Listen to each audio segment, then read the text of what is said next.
आज की इस विचार गोष्ठी में उपस्थित सभी जयपुर के सम्माननीय नागरिक बंधुओं, मंच पर बैठे हुए आदरणीय श्री धूत जी, रोटरी क्लब के पूर्व प्रांतपाल महोदय, मैं आपके सामने भारत देश की आज की एक बहुत गंभीर विषय पर वार्ता करने की तैयारी में हूँ। और वो गंभीर विषय क्यों है? क्योंकि हमारे देश में पिछले 10-12 वर्षों से, या अभी कहें तो 15 वर्षों से, सरकार की ओर से बहुत बड़े पैमाने पर एक अभियान चलाया जा रहा है। वो है उदारीकरण, वैश्वीकरण, ग्लोबलाइजेशन, लिबरलाइजेशन। पिछले 10-12-15 वर्षों से जब से ये अभियान चल रहा है, इस अभियान को अगर मैं समझ पा रहा हूँ तो ये ना तो ग्लोबलाइजेशन है, ना तो लिबरलाइजेशन है, ये भारतीय समाज का अमेरिकनाइजेशन करने की कोशिश हो रही है। क्योंकि अगर ग्लोबलाइजेशन की हम बात करें और लिबरलाइजेशन की बात करें तो वो बात कुछ दूसरे तरह की होती है। जैसे हम कहते हैं कि दुनिया जो है ना सबके लिए खुली है। अगर दुनिया सबके लिए खुली है और बार बार एक मुहावरा इस्तेमाल होता है कि अब पूरा विश्व एक गांव हो गया है, कोई कहीं भी आ सकता है, कोई कहीं भी जा सकता है, तो इस दृष्टि से मैंने उदारीकरण, वैश्वीकरण को समझने की कोशिश की है कि क्या सच में विश्व एक गांव हो गया है। तो मेरे मन में जो प्रश्न आता है वो और जो हो रहा है वो, दोनों को जब मैं देखने की कोशिश करता हूँ तो पता चलता है कि ऐसा तो कुछ भी नहीं हो रहा है। अगर हम ग्लोबलाइजेशन का सही अर्थ माने तो भारतीय मान्यता में और भारत की संस्कृति में, सभ्यता में वसुधैव कुटुंबकम कहा गया है कि सारी वसुधा, पूरी पृथ्वी हमारा एक परिवार है, कुटुंब है, जिसमें हर कोई स्वतंत्र है अपनी इच्छा से दूसरों की सीमाओं का सम्मान करते हुए कुछ करने के लिए। हमारी तो भारत की मान्यता कुछ इस तरह की है। लेकिन क्या दुनिया में वैश्वीकरण और उदारीकरण के नाम पर जो हो रहा है वो वैसा ही है? तो देखने में आता है कि हो ये रहा है कि अमेरिका और यूरोप की तरफ से दुनिया के गरीब देशों को जबरदस्ती दबाकर एक तरफा उनको अमेरिका और यूरोप की वस्तुओं का, सेवाओं का बाजार बनाने की तैयारी और कोशिश हो रही है। जब हम सही वैश्वीकरण की बात करते हैं तो उसका मतलब यह है कि जिसके पास जो कुछ है, कहते हैं ना कि दुनिया में, अभी भारत में हमारे वर्तमान प्रधानमंत्री डॉक्टर मनमोहन सिंह इस वैश्वीकरण, उदारीकरण के बहुत बड़े पैरोकार हैं और बहुत बड़े समर्थक हैं। वो हमेशा एक तर्क देते हैं कि दुनिया में सभी लोगों को सस्ती और अच्छी वस्तुओं का खरीदने का और उपभोग करने का अधिकार है। तो ठीक है, किसी देश के पास बहुत अधिक मात्रा में सस्ती और अच्छी वस्तुएं हैं तो वो दूसरे देश में जाकर उनको बेचे। लेकिन इसके विपरीत अगर किसी देश के पास बहुत अच्छा और सस्ता श्रम है तो वो भी किसी दूसरे देश में जाकर बेचे। एक तरफ वस्तुएं हैं, एक तरफ श्रम है और एक तरफ पूंजी है। अगर किसी देश के पास बहुत सरप्लस में पूंजी है, बहुत अधिक मात्रा में पैसा है, जो पिछले 500-700 वर्षों में किसी ऐतिहासिक प्रक्रिया के तहत इकट्ठा हुआ है, जैसे यूरोप और अमेरिका में, तो वो तो स्वतंत्र हैं अपना पैसा लेकर कहीं भी जाने के लिए, कहीं भी लगाने के लिए, कहीं भी इन्वेस्ट करने के लिए, और सारे के सारे नियम, कायदे, कानून उसी हिसाब से बन रहे हैं। WTO की, विश्व व्यापार संगठन की, अंतर्राष्ट्रीय मुद्रा कोष और विश्व बैंक की जो शर्तें हैं वो कुछ इस तरह की हैं कि अमीर देश अपनी पूंजी को लेकर किसी भी देश में जाएं, कुछ भी उत्पादन करें, बिक्री करें और मुनाफा लेकर अपने देश में आएं। तो जब भी उनसे ये बात होती है कि भैया आप अपनी पूंजी लेकर दुनिया के अगर किसी भी देश में जा सकते हैं, तो जिन देशों के पास पूंजी नहीं है उनके पास दूसरी कोई चीज है, तो वो उसे लेकर दूसरे किसी भी देश में जाने की उनको छूट होनी चाहिए। जैसे भारत के बारे में मैं बात करूं, अफ्रीका के बारे में बात करूं, एशिया के देशों के बारे में बात करूं, तो हमारे पास पूंजी अधिकता में नहीं है, क्योंकि एक ऐतिहासिक प्रक्रिया के तहत पिछले 500 साल में हमारी पूंजी को लूटा गया है। गुलाम बनाकर, कभी अंग्रेजों के द्वारा, कभी फ्रांसीसियों के द्वारा, कभी डच लोगों के द्वारा, कभी स्पेनिश लोगों के द्वारा समय समय पर हमारे देशों को, हमारे जैसे देशों को गुलाम बनाकर हमारी पूंजी को लूटा गया। तो हमारे पास तो सरप्लस में पूंजी नहीं है, लेकिन हमारे पास सरप्लस में श्रम है, लेबर है और स्किल्ड लेबर है।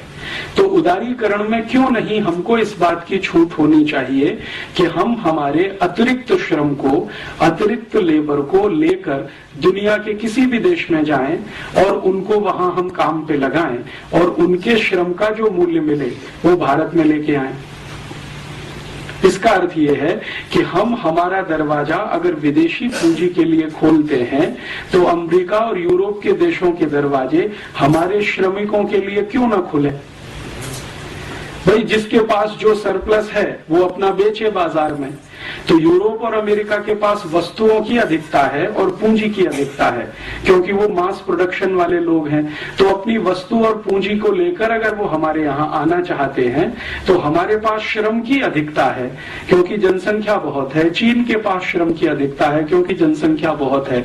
तो हमारे मजदूरों को उन देशों में जाने की खुली छूट होनी चाहिए। अर्थात किसी भी देश में भारत के मजदूरों को जाने के लिए वीजा एप्लीकेशन क्यों होना चाहिए ग्लोबलाइजेशन में। जब उनकी पूंजी हमारे देश में आती है और बिना किसी रोक टोक के आती है तो हमारे श्रम को उनके देश में जाने के लिए रुकावट क्यों होनी चाहिए। अमेरिका और अमेरिका समर्थक देशों में वीजा के लिए रुकावट क्यों होनी चाहिए। भारत के नागरिकों को दूसरे देशों में जाने के लिए वीजा की आवश्यकता क्यों होनी चाहिए, क्योंकि हमारे पास श्रम है, उनके पास पूंजी है। दुनिया में दो ही चीजें होती हैं जो उत्पादन में मदद करती हैं, या तो पूंजी मदद करती है या श्रम मदद करता है। और पूंजी अकेले तो कुछ नहीं करती बिना श्रम के, बिना लेबर के पूंजी तो कुछ नहीं कर सकती, क्योंकि वो तो अपने आप में मृत वस्तु है, उसमें तो जान नहीं है, जीवित नहीं है। तो हमारे पास जो जीवित है वो हमारा श्रम है। तो हम हमारे नागरिकों को श्रमिक बनाकर करोड़ों की संख्या में अमेरिका क्यों न भेज दें। मान लीजिए हमारे 20 करोड़ श्रमिक हैं, अमेरिका उनको ले ले। हमारे पास 50 करोड़ श्रमिक हैं, यूरोप के देश उनको ले लें। तब हम उनके देश की पूंजी ले लें तो बात बराबर बैठती है और तब हम उसको ग्लोबलाइजेशन कह सकते हैं कि भाई तुम्हारे पास कुछ अधिक है तो तुम दे रहे हो, हमारे पास कुछ अधिक है तो हम दे रहे हैं तुमको। ये लेन देन अगर बराबर के स्तर पर होता है तब तो कुछ ठीक बैठता है और उसको हम ग्लोबलाइजेशन कह सकते हैं। लेकिन अभी क्या हो रहा है, वास्तविकता ये है कि हमारे श्रमिक अमेरिका ना जा सकें, यूरोप के देशों में ना जा सकें, उसके लिए इतने कठोर वीजा के नियम बनाए गए हैं कि आप आसानी से वीजा ले न सकें। भारत में हर साल 50 लाख से ज्यादा नागरिक अमेरिका के वीजा के लिए एप्लीकेशन देते हैं और उनमें से 45 लाख को एक ही बार में रिजेक्ट कर दिया जाता है। 5 लाख में से सिलेक्शन किया जाता है और उसमें से मुश्किल से 1-8 लाख को या उससे भी कम 70-80 हजार को वीजा दिया जाता है। तो हमारे यहाँ से नागरिक उनके यहाँ नहीं जा सकते, लेकिन उनके यहाँ से पैसा हमारे यहाँ आ सकता है। अच्छा, जब इन देशों के साथ इस तरह की बात होती है तो वो एक तर्क देते हैं। तो ये कहते हैं कि अगर हम भारत और भारत जैसे विकासशील देशों के श्रमिकों के लिए अपने दरवाजे खोल दें तो हमारे देश में तो ओवर पॉपुलेशन हो जाएगा। लेकिन उनकी ये बात सच नहीं है, ये बहुत बड़ा झूठ है, क्योंकि वो देश बहुत कम पॉपुलेशन वाले हैं पहले से ही। तो इसलिए ओवर पॉपुलेशन होने का कोई कारण वहां दिखाई नहीं देता। मैं आपको एक तुलनात्मक तरीके से समझाता हूँ। भारत में 110 करोड़ लोग रहते हैं लगभग इस समय, और हमारा जो कुल क्षेत्रफल है उससे 2 गुना ज्यादा क्षेत्रफल अमेरिका के पास है।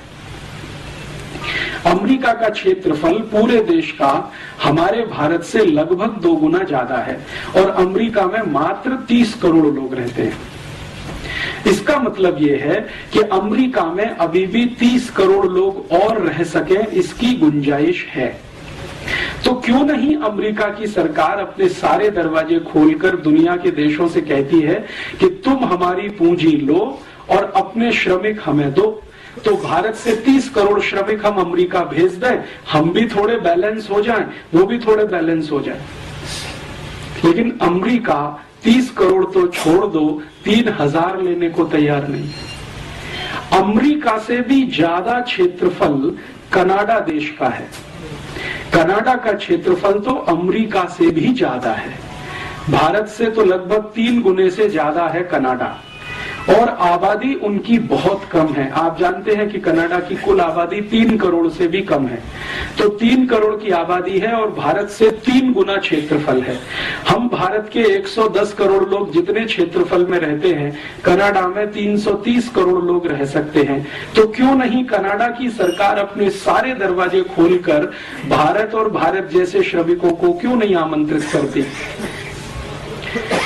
कनाडा के आगे चले, ऑस्ट्रेलिया की बात करें।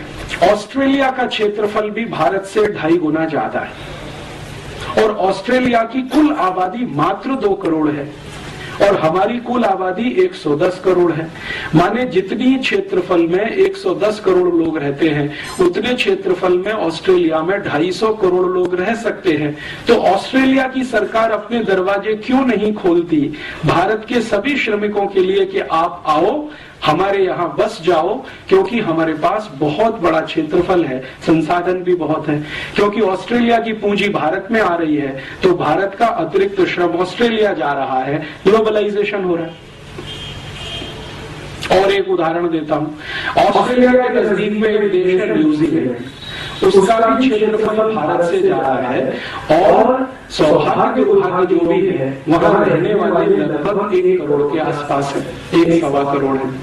तो क्यों नहीं न्यूजीलैंड की सरकार ये कहती है कि आप आओ, आपके लिए सारे दरवाजे खुले हैं, हमारे पास पूंजी ज्यादा है, आपके पास श्रम ज्यादा है, आप अपने श्रमिकों को न्यूजीलैंड भेज दो, हम उनको खपा लेंगे, क्योंकि हमारे पास बहुत सारे रिसोर्सेज भी हैं और बहुत जमीन भी है।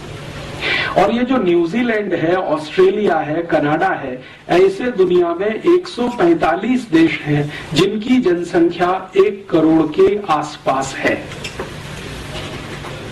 और ये 145 देश 1-1 करोड़ के आसपास की जनसंख्या में रहते हैं। और भारत और चीन जैसे जो देश, 2 देश जहां की कुल जनसंख्या लगभग 250 करोड़ के आसपास है, वो इनसे कम क्षेत्रफल में रहते हैं। तो चीन और भारत के पास श्रम बहुत है, एशिया के पास श्रम बहुत है। तो एशिया के श्रमिकों के लिए यूरोप और अमेरिका के दरवाजे खुले, तो हम उनकी पूंजी के लिए अपना दरवाजा खोलें, तब तो बात बनती है ग्लोबलाइजेशन, उदारीकरण, वैश्वीकरण, जिसको हम ईमानदारी से कहें। लेकिन अभी क्या हो रहा है?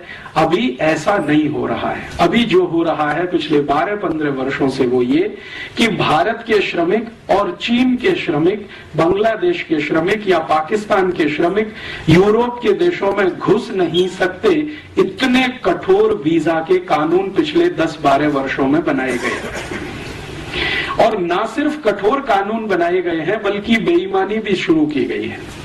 बेईमानी क्या शुरू की गई है? मैंने आपसे कहा कि 50 लाख हिंदुस्तानी हर साल अमेरिका के लिए वीजा एप्लीकेशन देते हैं, उनमें से 45 लाख को तो रिजेक्ट कर दिया जाता है। लेकिन आप जानते हैं कि वीजा एप्लीकेशन करते समय फीस देनी पड़ती है, और औसतन फीस अगर आप $500 मान लें, क्योंकि अलग अलग कैटेगरी के वीजा हैं और अलग अलग तरह की फीस है, तो हम सामान्य रूप से माने कि $500 की फीस एक एप्लीकेशन के साथ हमको देनी है, तो 50 लाख एप्लीकेशन में $500 का मल्टीप्लिकेशन कर लें। तो आप कल्पना करें कि हम हजारों, लाखों, करोड़ों डॉलर वीजा एप्लीकेशन फीस के साथ दे रहे हैं। तो जब वीजा हमारा रिजेक्ट किया जा रहा है, तो ईमानदारी के साथ हमारी फीस वापस होनी चाहिए।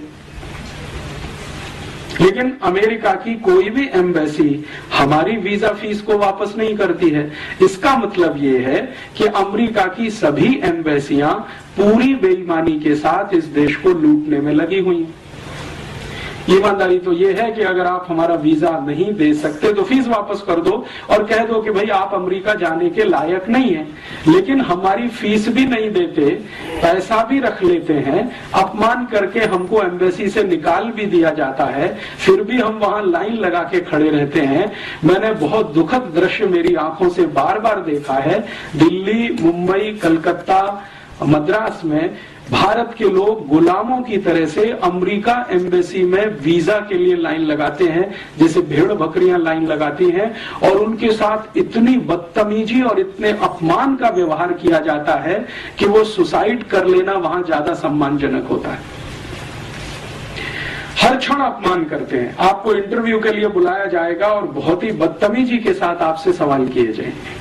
और सिर्फ इतना ही अपमान नहीं करते हैं, आप गलती से वीजा पा गए और अमेरिका के हवाई अड्डे पर पहुंच गए तो आपके कपड़े उतार सकते हैं और पूरे के पूरे उतार सकते हैं। और ये कोई साधारण आदमी के साथ होता हो तो हम चलो मान लेते हैं, लेकिन ये हमारे रक्षा मंत्रियों के साथ होता है, मुख्यमंत्रियों के साथ होता है। अभी थोड़े दिन पहले आप जानते हैं कि इस भारत देश के मध्य प्रदेश के मुख्यमंत्री श्री बाबूलाल गौर अमेरिका प्रवास पे गए और हवाई अड्डे पर सारे कपड़े उतरवा लिए। और श्री बाबूलाल गौर कहते हैं खुद कि मैं सिर्फ अंडरवियर पहने हुए था, बाकी सब उतारना पड़ा। इसी तरह से हमारे देश के एक बहुत बड़े समाजवादी नेता जॉर्ज फर्नांडीज जब भारत के रक्षा मंत्री की हैसियत से अमेरिका गए तो उनके सारे कपड़े उतार दिए, सिर्फ अंडरवियर पहने रह गए। तो भारत के रक्षा मंत्री का, भारत के मुख्यमंत्री का किसी भी हवाई अड्डे पर कपड़े का उतार दिया जाना, ये इस बात को बताता है कि उनकी जो मानसिकता है हमारे प्रति गुलामी वाली, वो अभी गई नहीं है। वो हमको अभी भी गुलाम मानते हैं। तो फिर ग्लोबलाइजेशन कैसे हो सकता है?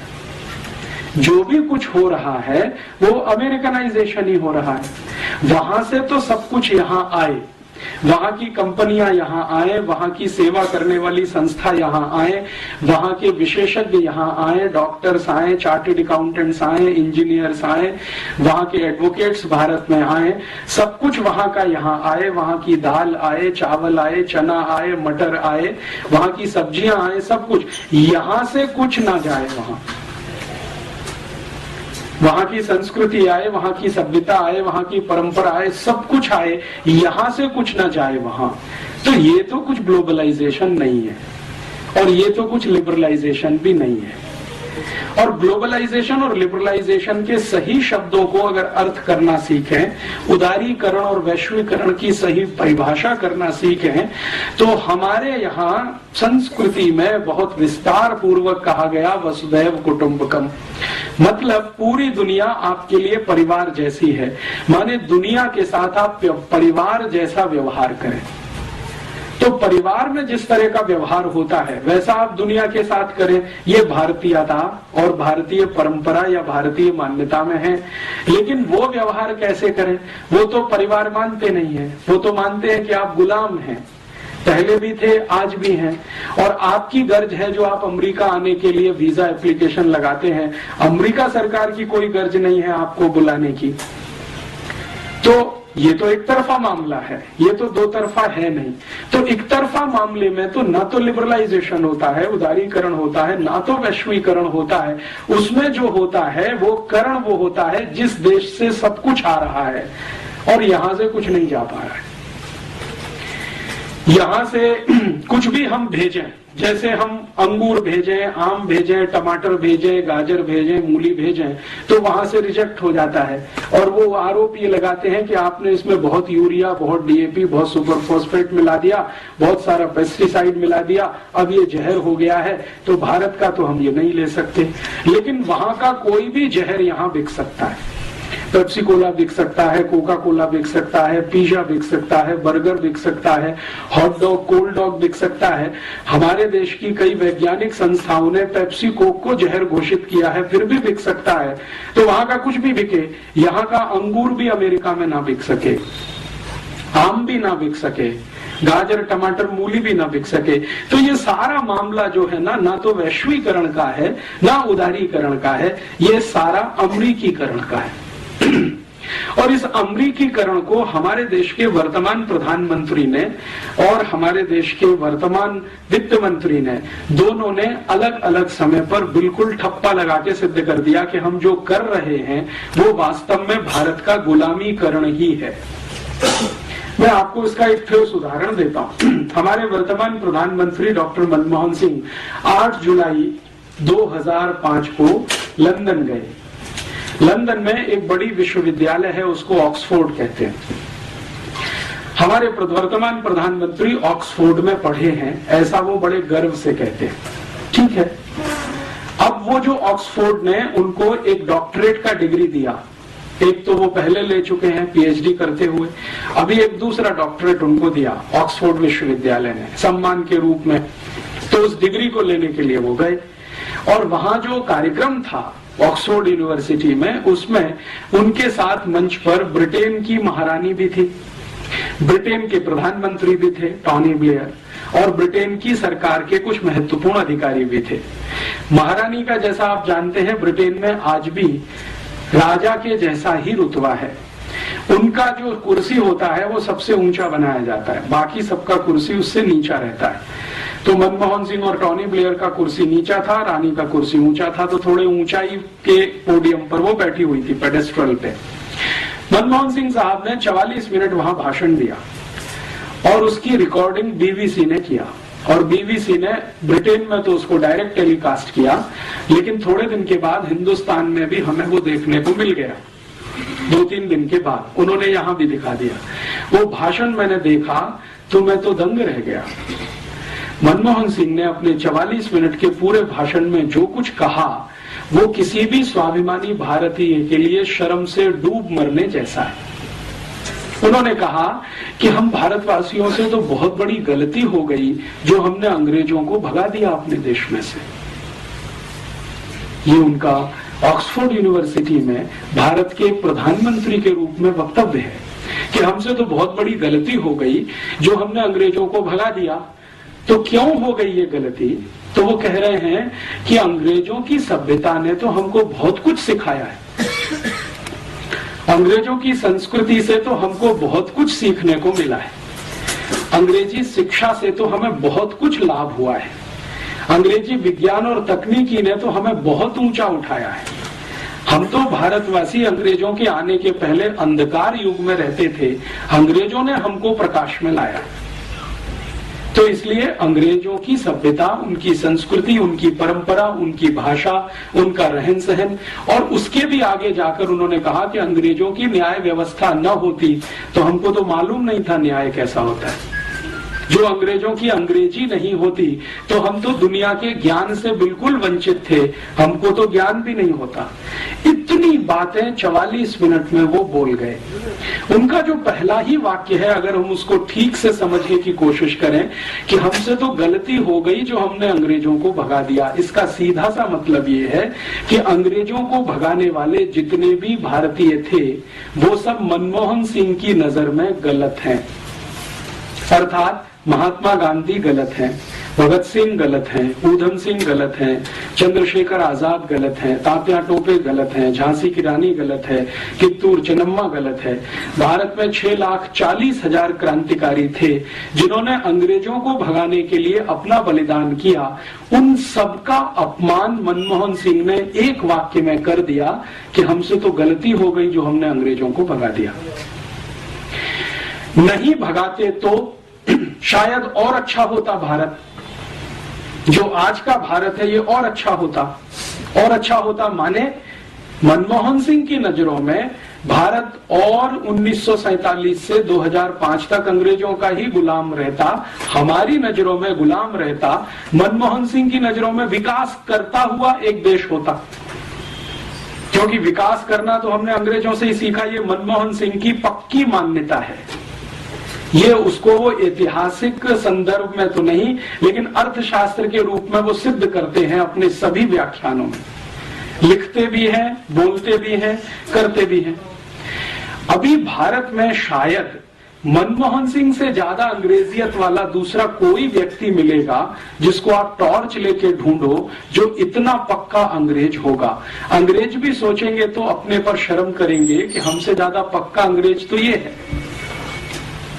जो भारत का प्रधानमंत्री रहते हुए ये सब करता है। अच्छा, 44 मिनट का भाषण बोल देने के बाद जब उनको डिग्री दी गई तो उसके एक कदम आगे जाकर उन्होंने क्या किया, मैंने आपको कहा ना कि विक्टोरिया जो उनकी रानी है वो बैठी हुई थी, उसका मंच थोड़ा ऊंचा था, तो मनमोहन सिंह उसके पास गए, लिटरली घुटनों के बल उसके सामने बैठे और वो कागज हाथ में लिए हुए। जैसे हम किसी भगवान के सामने घुटने में बैठकर वो जो प्रणाम करते हैं ना, मनमोहन सिंह ने ठीक उसी अदा में, स्टाइल में विक्टोरिया को प्रणाम किया, घुटनों पे बैठकर, आगे झुककर। इतनी गुलामी अभी तक भारत में है प्रधानमंत्री स्तर के नेता में। अगले दिन लंदन के बहुत सारे अखबारों में बहुत कुछ छपा और एक अखबार ने तो सीमा तोड़कर लिखा कि अभी हमें सोचना पड़ेगा कि भारत आजाद हो गया है हमारी गुलामी से। एक अखबार ने लिखा कि अगर मनमोहन सिंह एक व्यक्ति के रूप में इंग्लैंड आए, लंदन आए और उनको कोई डॉक्टरेट दी जाए और उसको वो स्वीकार करें और रानी के चरणों में बैठकर प्रणाम करें तो वो सामान्य है, सामान्य व्यक्ति के रूप में। लेकिन भारत के प्रधानमंत्री के रूप में अगर वो आए हैं और इस तरह का व्यवहार करते हैं तो हमें ये सोचना पड़ेगा कि भारत स्वतंत्र हो गया है। ये जो मानसिकता है, ये मनमोहन सिंह तो मैंने एक निमित्त रूप में नाम लिया है, आपको समझ में आ जाए जल्दी, क्योंकि ये तत्काल की घटना है। लेकिन ये घटना सिर्फ एक मनमोहन सिंह के साथ नहीं है, ये भारत के उन सभी नेताओं के साथ है जो पश्चिम को, विशेष रूप से यूरोप को अपना दिशा निर्देशक मानते हैं, निर्देशक मानते हैं और मानते हैं कि जो कुछ अच्छा होगा वो पश्चिम से ही होगा, यूरोप से ही होगा, अमेरिका से ही होगा। इस तरह की बात जो मनमोहन सिंह ने अभी की है, ये कोई असामान्य नहीं है भारत में, क्योंकि पिछले आजादी के लगभग 60 वर्षों में कई प्रधानमंत्रियों के मुंह से हमने इस तरह की बातें सुनी हैं। हमारे पहले प्रधानमंत्री पंडित जवाहरलाल नेहरू तो बार बार संसद में कह रहे हैं कि भारत को यूरोप जैसा बनाना है, उसके लिए जो करना पड़े हम करेंगे, बनाना है यूरोप के जैसा।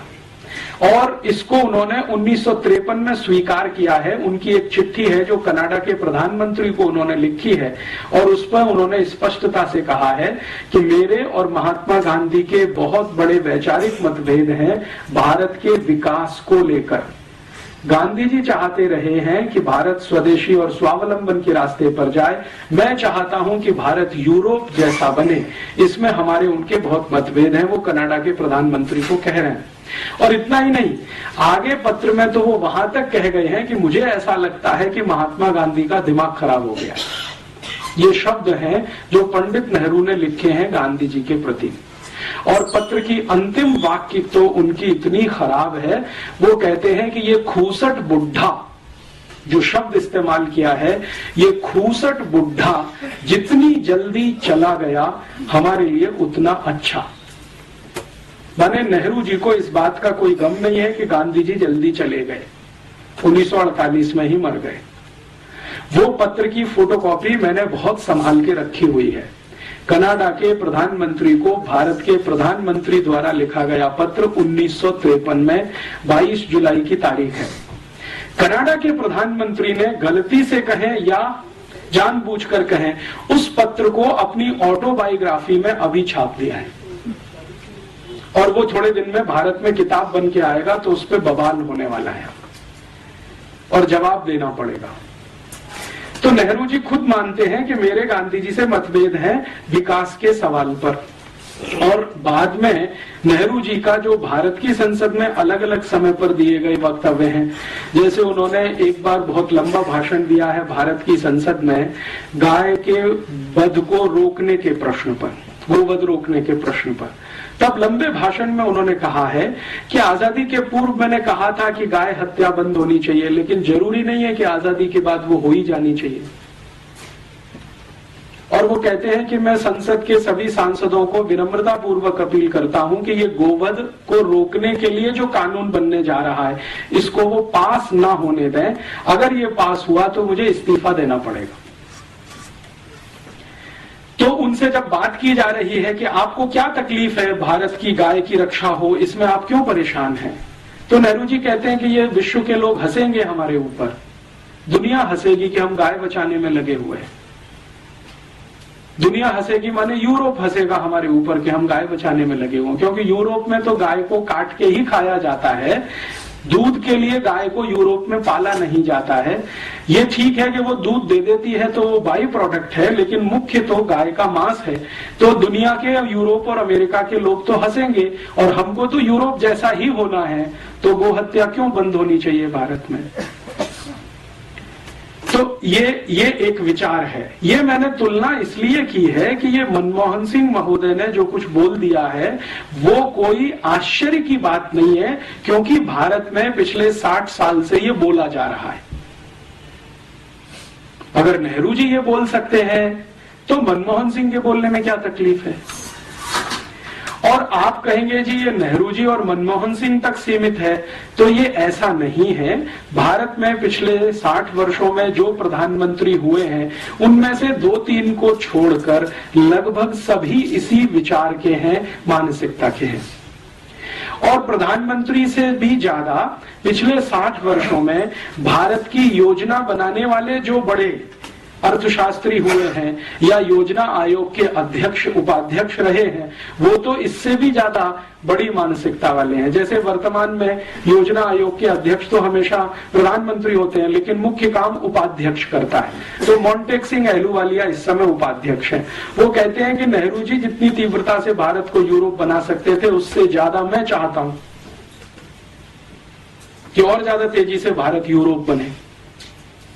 तो वर्तमान में भारत के योजना आयोग के उपाध्यक्ष हों या प्रधानमंत्री हों या प्रधानमंत्री के मंत्रिमंडल में चिदम्बरम जो वित्त मंत्री हैं, ये तो 1996 में जब लंदन थे 24 अक्टूबर को, तो इन्होंने इंग्लैंड की बहुत सारी कंपनियों के अधिकारियों के सामने कहा था, वो रिकॉर्ड पर है, कि हमने 400 साल पहले अंग्रेजों को बुलाया और ईस्ट इंडिया कंपनी के लिए दरवाजा खोला, तो अब फिर से हम दरवाजा खोलना चाहते हैं, आप आइए और भारत को लेके जाइए, हम प्लेट में रख के भेंट करते हैं आपको। तो इस तरह की जो मानसिकता है, इसमें व्यक्ति महत्व का नहीं है, विचार महत्व का है। वो मनमोहन सिंह ये कहते हैं, चिदम्बरम ये कहते हैं, मोंटेक सिंह अहलूवालिया ये कहे, या कभी पंडित जवाहरलाल नेहरू ये कहें, या कभी कोई XYZ और कहे, व्यक्ति का महत्व इसमें नहीं है। विचार क्या है वो समझने की है, और विचार बहुत ताकत के साथ भारत के सत्ता वर्ग में ये बैठा हुआ है कि यूरोप जैसा ही होना अंतिम लक्ष्य है हमारा, अमेरिका जैसा ही होना अंतिम लक्ष्य है हमारा। मेरे मन में पिछले 10, 12, 15 वर्षों से ये विषय बहुत तेजी से घूमता रहा है कि अगर हमारी सत्ता व्यवस्था और प्रतिष्ठान के मन में ये पक्का बैठ गया है कि भारत को यूरोप और अमेरिका जैसा ही होना है, तो समझ लें कि यूरोप और अमेरिका क्या है। क्योंकि आप जब किसी के जैसा होना चाहते हैं और बिना समझ के होएंगे तो शायद इसमें कष्ट ज्यादा आएगा, समझ के साथ होएंगे तो शायद बेहतर हो जाएगा। तो मैंने सोचना शुरू किया कि जिस यूरोप और अमेरिका जैसा होना नेहरू जी चाहते रहे हैं, आज के मनमोहन सिंह चाहते हैं, मोंटेक सिंह अहलूवालिया चाहते हैं, या ऐसे और भी बहुत सारे राजनेता होंगे जो भारत की संसद में अलग अलग समय पर बोलते रहे हैं, अनेक दूसरी पार्टियों में हैं। बीजेपी में ऐसे कई नेता हैं जो भारत को अंग्रेज और यूरोप जैसा ही देखना चाहते हैं अपने तरीके से। कांग्रेस में ऐसे बहुत हैं, और अब जनता दल में भी ऐसे बहुत हैं, समाजवादी पार्टी में भी बहुत हैं, और अब तो कम्युनिस्टों के बीच में भी एक ही लॉबी है, वो ये कहती है कि भारत को होना तो यूरोप और अमेरिका की ही तरह से है, लेकिन मार्क्सवाद के रास्ते पर, साम्यवाद के रास्ते पर। होना तो आपको वैसा ही है, लेकिन मार्क्सिज्म से होकर, साम्यवाद से होकर आप वहां तक जाइए। और दूसरी जो लॉबी है वो ये कहती है कि कैपिटलिज्म के रास्ते से वहां तक जाइए। तो या तो आपको पूंजीवाद से होते हुए यूरोप और अमेरिका तक जाना है, या मार्क्सवाद से होते हुए यूरोप और अमेरिका तक जाना है। लक्ष्य वही है, रास्ते अलग अलग हैं। तो ऐसी परिस्थिति में मेरे मन में एक विचार आया कि ये गांधी जी क्या कहते हैं यूरोप और अमेरिका के बारे में, जिसको नेहरू जी खूसट बुड्ढा कहते हैं। गांधी जी के मन में क्या है? तो गांधी जी की लिखी हुई सबसे पहली एक किताब मैंने पढ़ी जो उन्होंने 1909 में लिखी थी, हिंद स्वराज। बहुत पतली सी पुस्तक है और मेरी विनम्र प्रार्थना है आप सब पढ़ें तो बहुत अच्छा है, तो उनके बारे में बहुत सारी जो गलतफहमियां समाज में है वो दूर हो जाए शायद। उस पुस्तक में गांधी जी लिख रहे हैं कि ये यूरोप और अमेरिका की जो सभ्यता है ये तो बिल्कुल शैतानी सभ्यता है। शैतान शब्द उन्होंने इस्तेमाल किया है और गांधी जी के सामने बहुत बार उस पुस्तक को रखकर पंडित नेहरू ने और भारत के कई नेताओं ने आपत्ति उठाई है कि आपने इतना कड़ा शब्द क्यों लिखा है कि ये शैतानी सभ्यता है। तो गांधी जी कहते हैं कि मैंने ये बहुत समझ बूझकर लिखा है, भावनात्मक आवेश में आकर नहीं लिखा है। मैंने इस यूरोप और अमेरिका की सभ्यता को समझने में अपने जीवन के उस दिन से, जिस दिन से मैं लंदन आया, गांधी जी जब लंदन गए हैं पढ़ाई करने के लिए और वापस आए हैं, तो वो कह रहे हैं कि इस पूरे समय को मैंने इस सभ्यता को समझने में ही लगाया है और मेरी जो समझ बनी है इस सभ्यता के बारे में वो ऐसी ही है कि ये शैतानी सभ्यता है। भारत में कभी किसी पुराने काल में कोई राक्षसी सभ्यता होती होगी, ये उससे भी नीचे गिरी हुई है।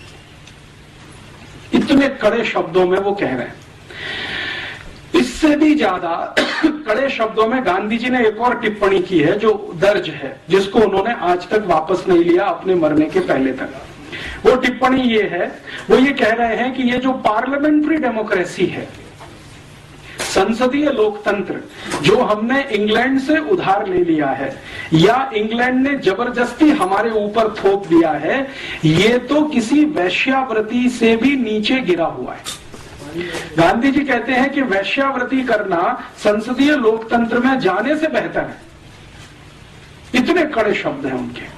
और भारत की संसद उस समय बन रही है जब गांधी जी आए हैं, 1914 में भारत आए हैं, तो संसद का ये निर्माण कार्य चल रहा है जो वर्तमान में आपको दिखाई देता है और 1925 में ये संसद बनकर पूरी हुई है और इसमें से बैठकें होना शुरू हुई हैं।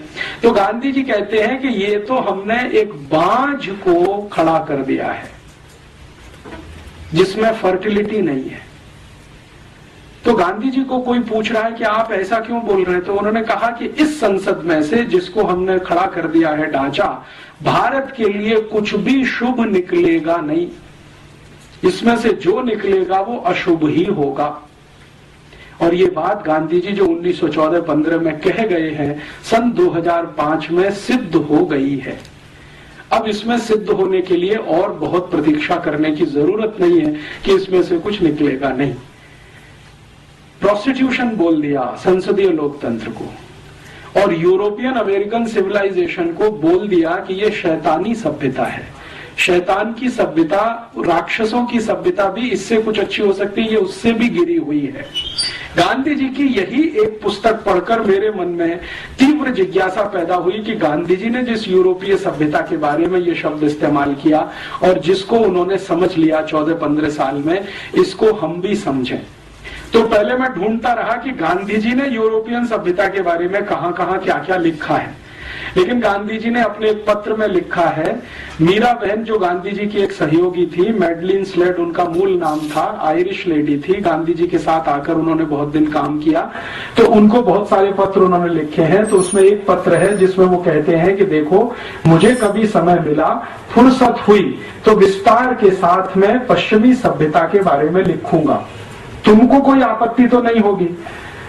तो मीरा बहन कह रही है कि बापू, उस सभ्यता से परेशान होकर तो मैं आपके पास आई हूं, मुझे क्या आपत्ति होगी, मुझे तो खुशी होगी कि भारत के लोग उसको खुलकर देख और समझ लेंगे जो अंधे होकर उसके पीछे भाग रहे हैं, जिसको छोड़कर मैं आपके पास आई हूं। लेकिन ये पत्र ही रह गया। गांधी जी को शायद समय नहीं मिला, फुर्सत नहीं मिली और वो लिख नहीं पाए। यूरोपीय और पश्चिमी सभ्यता के बारे में ज्यादा वो कुछ कह नहीं पाए, सिर्फ संकेत भर कुछ उन्होंने कर दिए। बाद में मैंने ढूंढना शुरू किया कि गांधी जी के जो समकालीन हैं, दो को किसी ने कुछ लिखा हो यूरोपीय सभ्यता के बारे में।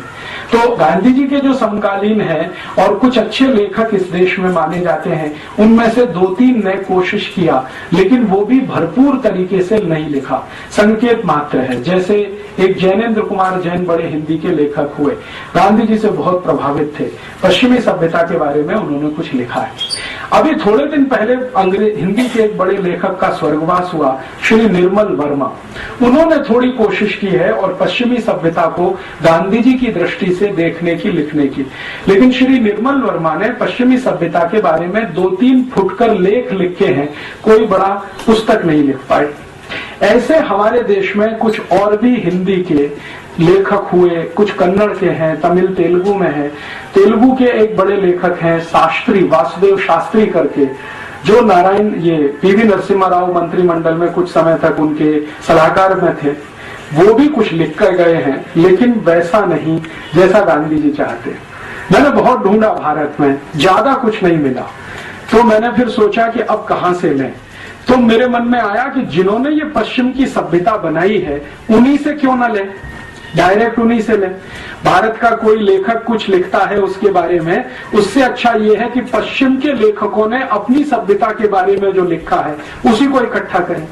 आप जानते हैं कि ये पूरी की पूरी पश्चिमी सभ्यता या यूरोपियन सभ्यता या अमेरिकी सभ्यता, जो भी नाम ले, इसका सबसे बड़ा अथॉरिटी अगर कोई माना जाता है पूरी दुनिया में, वो है प्लेटो। प्लेटो के बारे में दुनिया के सभी दार्शनिक एक वाक्य कहते हैं और वो बहुत महत्व का है, बहुत महत्व का है। वो वाक्य है, the whole of the European civilisation is a footnote of Plato. The whole of the European civilisation is a footnote of Plato. माने पूरी की पूरी यूरोपियन सभ्यता, पश्चिमी सभ्यता प्लेटो के फुट नोट के जैसी है। फुटनोट तो आप समझते हैं, किताब के नीचे जो कुछ आपने लिख दिया है। इसका मायने ये है कि प्लेटो यूरोपियन सिविलाइजेशन का सबसे बड़ा अथॉरिटी है। मैंने प्लेटो को पढ़ना शुरू किया और प्लेटो की जितनी भी पुस्तकें उपलब्ध हैं बाजार में, हिंदी में हो या अंग्रेजी में या किसी अन्य भाषा में, मैंने कोशिश की है कि उसको मैं जानूं, तो ज्यादातर अंग्रेजी में उपलब्ध है। मैंने वो सब पढ़ डाली और प्लेटो की जो सबसे महान पुस्तक मानी जाती है रिपब्लिक, जिसके बारे में सारी दुनिया उसकी चर्चा करती है, उसको मैंने 8-10 बार पढ़ डाला। रिपब्लिक, प्लेटो खुद कहता है कि ये जो रिपब्लिक है वो मेरी सबसे अच्छी कृति है। प्लेटो ने बहुत कुछ लिखा, लेकिन रिपब्लिक के बारे में वो खुद कहता है कि ये मेरी सबसे अच्छी कृति है। सोक्रेटिस, सुकरात, जो बहुत कुछ लिख गए अपनी सिविलाइजेशन के बारे में, उनका मैंने कुछ इकट्ठा किया। देकार्ते, बहुत बड़े दार्शनिक हैं यूरोप के, उनका बहुत कुछ इकट्ठा किया। लेबिनिज, बहुत बड़े फिलोसोफर माने जाते हैं, उनका इकट्ठा किया। रूसो, जो मॉडर्न फिलोसोफर्स में जिसकी सबसे बड़ी ऊंचाई है पूरे यूरोप में, रूसो, उनका लिखा हुआ सब इकट्ठा किया। और यूरोप की अलग अलग विश्वविद्यालयों में अलग अलग समय पर उनकी सभ्यता के बारे में जो रिसर्चेस हुए हैं, उनके पेपर्स भी इकट्ठे किए। सबसे ज्यादा रिसर्च हुई है यूरोपियन सिविलाइजेशन पर, तो फ्रेंच में हुई है। फ्रांस की जो यूनिवर्सिटी है लियों में, जो सबसे बड़ी विश्वविद्यालय, पेरिस यूनिवर्सिटी जिसको कहते हैं, उसमें सबसे ज्यादा काम हुआ है यूरोपियन सिविलाइजेशन पर। वहां से कुछ पेपर्स इकट्ठे किए। उसके बाद थोड़ा बहुत लंदन में हुआ है, ऑक्सफोर्ड में काम हुआ है, वहां से इकट्ठे किए। और अमेरिका में जो सबसे बड़ी यूनिवर्सिटी मानी जाती है हार्वर्ड, वहां से कुछ पेपर्स इकट्ठे किए। और इतने सारे पेपर्स इकट्ठा करके पिछले कई वर्षों से लगातार मैं पढ़ता रहा, समझता रहा, नोट्स लेता रहा और कुछ लिखता रहा। उन सबको समझकर और देखकर जो पता चला, तो बात बिल्कुल सही है जो गांधी जी बोल गए कि ये शैतानी सभ्यता है। गांधी जी जो बोल गए हैं, शायद वो कुछ कम बोल गए हैं। इतना सब पढ़ने के बाद मुझे लगता है कि ये उससे भी ज्यादा आगे गिरी हुई सभ्यता है। इस सभ्यता के कुछ बिंदु मैं आपके सामने अभी लाना चाहता हूं।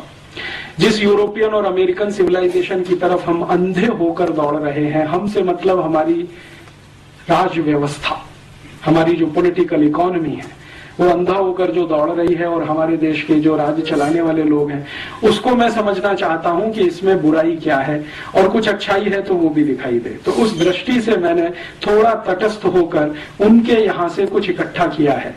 मेरे अपने 15 साल का जो अभ्यास क्रम है इस विषय का, वो ये बताता है कि किसी भी सभ्यता को अगर देखना हो, ठीक से समझना हो, तो उसकी प्राइवेट लाइफ आपको पता होना बहुत आवश्यक है।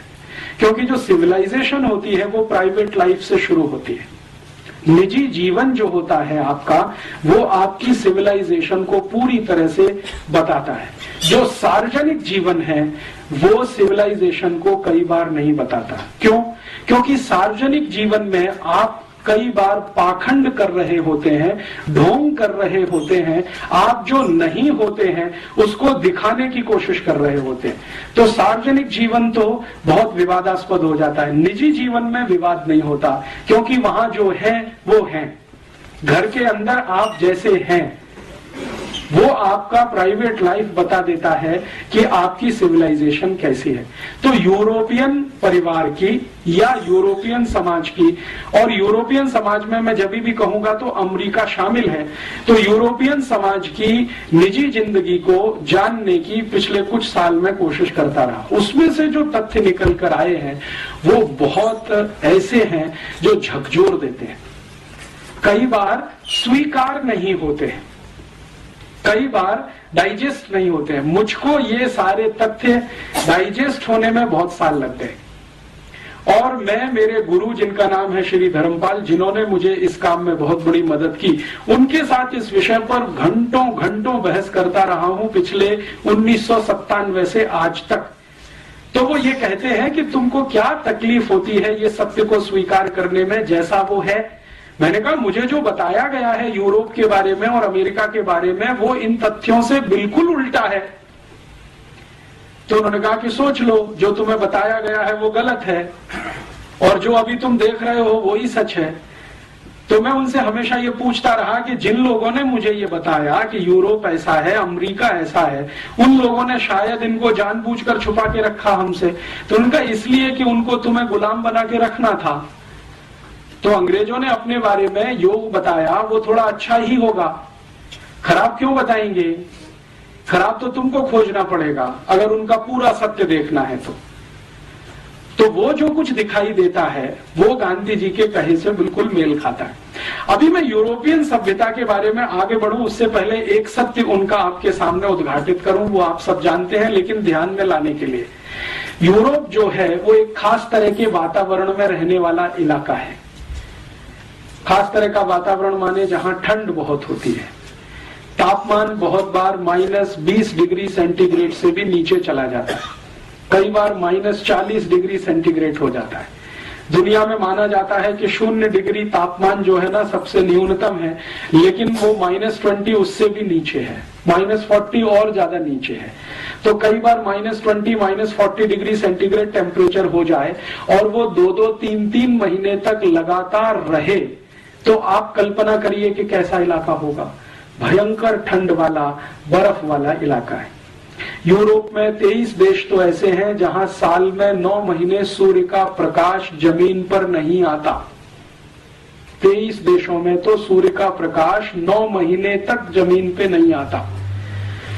परिणाम क्या होगा? जिन देशों में 9 महीने तक सूर्य का प्रकाश जमीन पर नहीं आएगा, वहां की जमीन में घास का तिनका कैसे उगेगा? क्योंकि पूरा का पूरा जो साइंस है, बोटेनिकल और प्लांट वैरायटीज का जो साइंस है, वो तो ये कहता है कि बिना सूर्य के प्रकाश के जमीन से अंकुरण नहीं होता। बीज आप कितना भी डालो, लेकिन उसमें अंकुरण होने के लिए जो गर्मी चाहिए वो गर्मी सूर्य ही देता है। तो बीज तो आपने डाल दिया, लेकिन अंकुरण की ताकत तो सूर्य के प्रकाश में है। 9 महीने तक सूर्य का प्रकाश जिस क्षेत्र में नहीं आएगा, वहां 9 महीने तक तो जमीन में से कुछ नहीं उगेगा।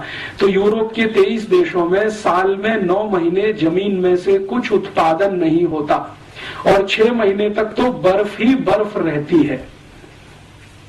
और बर्फ भी इतनी होती है कि उसको काट कर हटाना उनके जिंदगी का सबसे बड़ा काम है। आज आप कनाडा चले जाइए इस समय, ऑस्ट्रेलिया चले जाइए, न्यूजीलैंड चले जाइए, फ्रांस में चले जाइए, तो वहां की सरकारों की बहुत सारी संस्थाएं और प्रशासन बर्फ हटाने के काम में ही रात दिन लगा रहता है ताकि सड़क को चलने लायक बनाया जा सके। और यूरोप में ज्यादातर घर जो होते हैं वहां दरवाजे दो तरह के हैं, एक तो आपका फ्रंट डोर है और एक छत के ऊपर से है। कई बार बर्फ इतनी होती है कि सामने का दरवाजा बंद होता है सड़क वाला, तो छत के ऊपर के दरवाजे से जाना पड़ता है। ऐसा इलाका है। तो उससे मैं एक ही बात आपके ध्यान में लाना चाहता हूं, बहुत ठंडी वाला इलाका है, बहुत सर्दी वाला इलाका है, ठंड सबसे ज्यादा होती है। गर्मी क्या होती है ये यूरोप के लोगों को अंदाजा नहीं है। कभी तापमान गर्मियों में 30 डिग्री के ऊपर चला जाए तो हाय तौबा हो जाती है। तो ऐसा एक क्षेत्र है, विशेष क्षेत्र है। ये अच्छा है खराब है मैं नहीं कह रहा हूं, मैं सिर्फ एक बात कह रहा हूं कि वो एक विशेष क्षेत्र है जो बहुत ठंडी में रहता है। तो एक कल्पना मेरे मन में आती है जो सच दिखाई देती है, लगातार लोग अगर ऐसे इलाके में रहते हैं तो शायद वो भी बर्फ जैसे ही ठंडे होते हों। सालों साल सालों साल सालों साल अगर आपको रहना पड़े, पीढ़ी दर पीढ़ी, पीढ़ी दर पीढ़ी, पीढ़ी दर पीढ़ी, कोई 10-20 साल का कहानी नहीं है, 2000, 2500, 3000 साल का कहानी। हर पीढ़ी को ऐसे ही वातावरण में अगर रहना पड़े तो शायद लोग भी वैसे होते हों।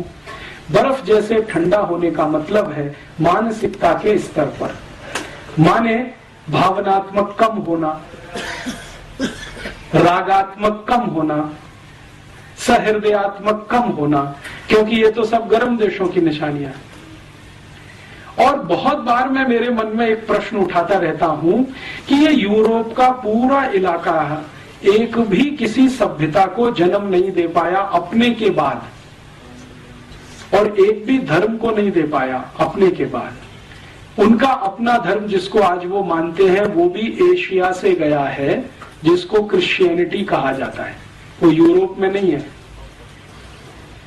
आप जानते हैं इजराइल है, इजराइल एशिया में है और इजराइल उतना ही गर्म स्थान है जितने हम लोग हैं। हमारे यहाँ जिस तरह का वातावरण है लगभग उसी तरह का वहां है।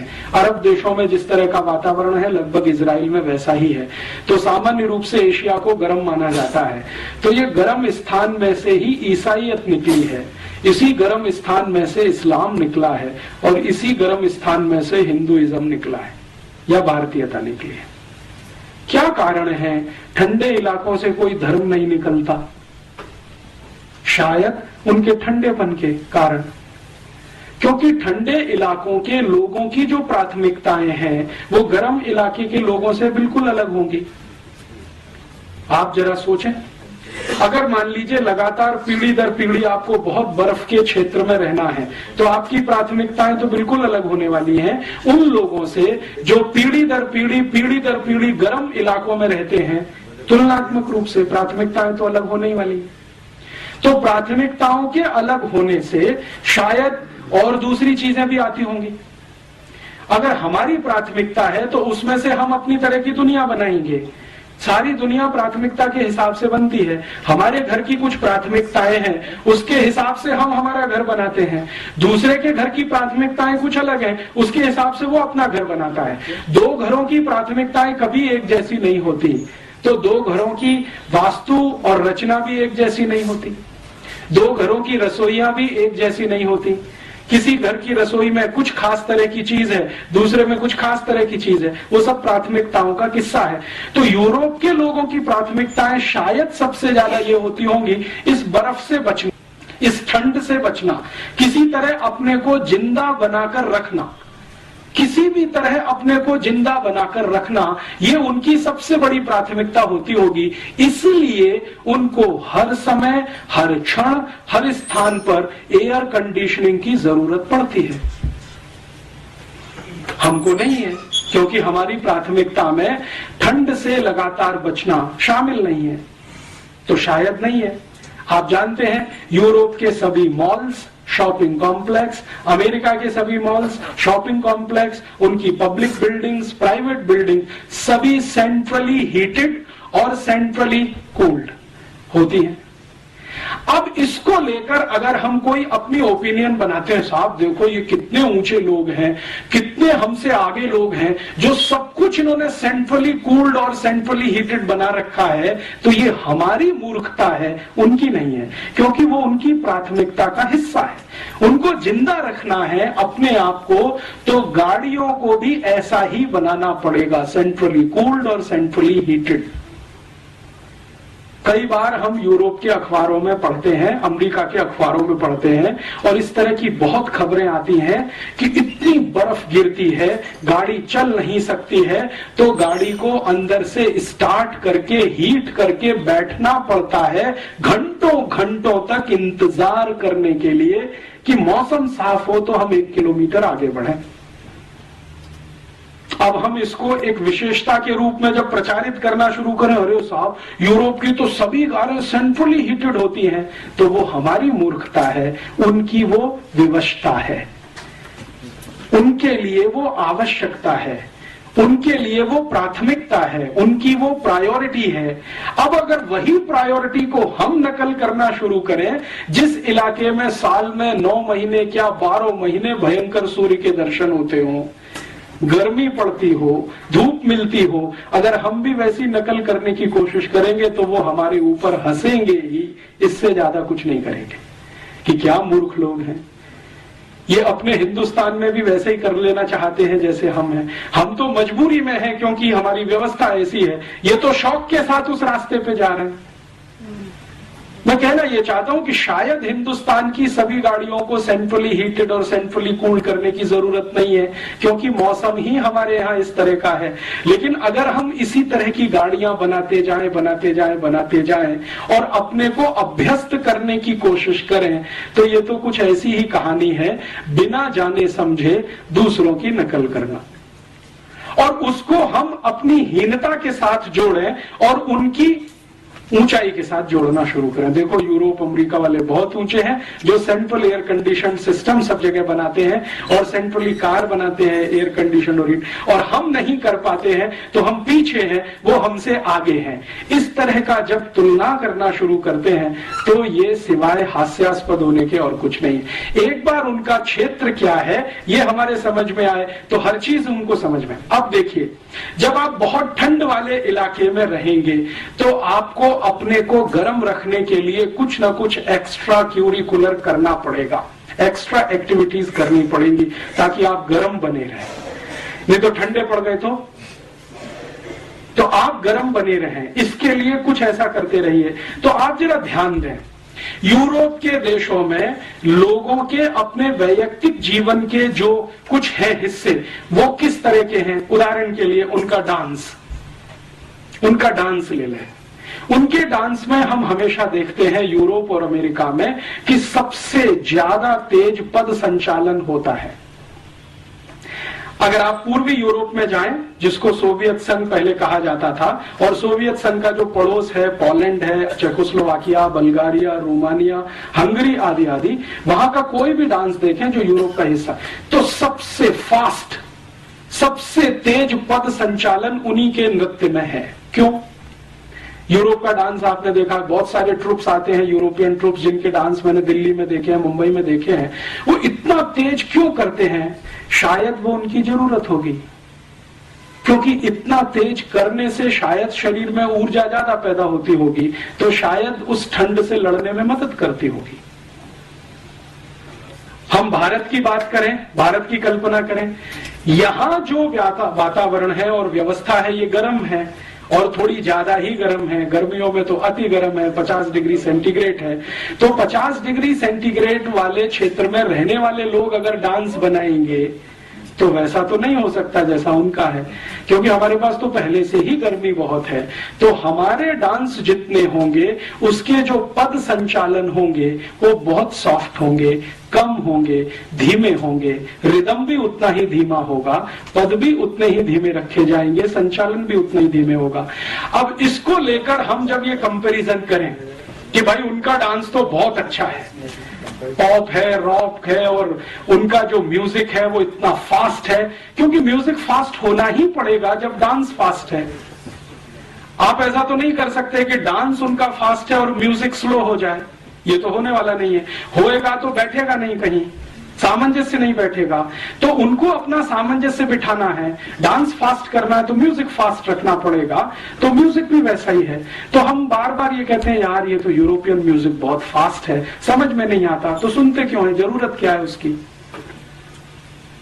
उस ठंडे क्षेत्र के लोगों की जो निजी जिंदगी है वो कैसी है, प्राइवेट लाइफ कैसी है। अभी मैं आपसे जो बात करूंगा वो पिछले लगभग 2000 साल की बात करूंगा, एक साथ बात करूंगा, क्योंकि सन के हिसाब से करूंगा बहुत लंबा हो जाएगा। आज से लगाकर पिछले 2000 साल तक, माने आज सन 2005 है तो लगभग पहली शताब्दी तक कैसा है यूरोप का निजी जीवन, आज भी चल रहा है लगभग उतना ही जो मैं कहूंगा आपसे। और ये जो कहूंगा वो प्लेटो के हिसाब से, सोक्रेटिस के हिसाब से, देकार्ते के हिसाब से, लेबिनिज के हिसाब से, उनके जो प्राइवेट लाइफ के रिसर्चर्स हैं उनके हिसाब से कहूंगा, मेरे हिसाब से नहीं कहूंगा। ये जो प्राइवेट लाइफ है, निजी जीवन है, इसमें मैं शुरू करता हूं परिवार से कि वहां परिवार कैसा है और फिर हमारे यहाँ कैसा, उसमें मैं आऊंगा तुलना के लिए। परिवार कैसा है तो उसमें आपको सुनकर आश्चर्य होगा कि पिछले 2000 साल से यूरोप में परिवार नहीं है।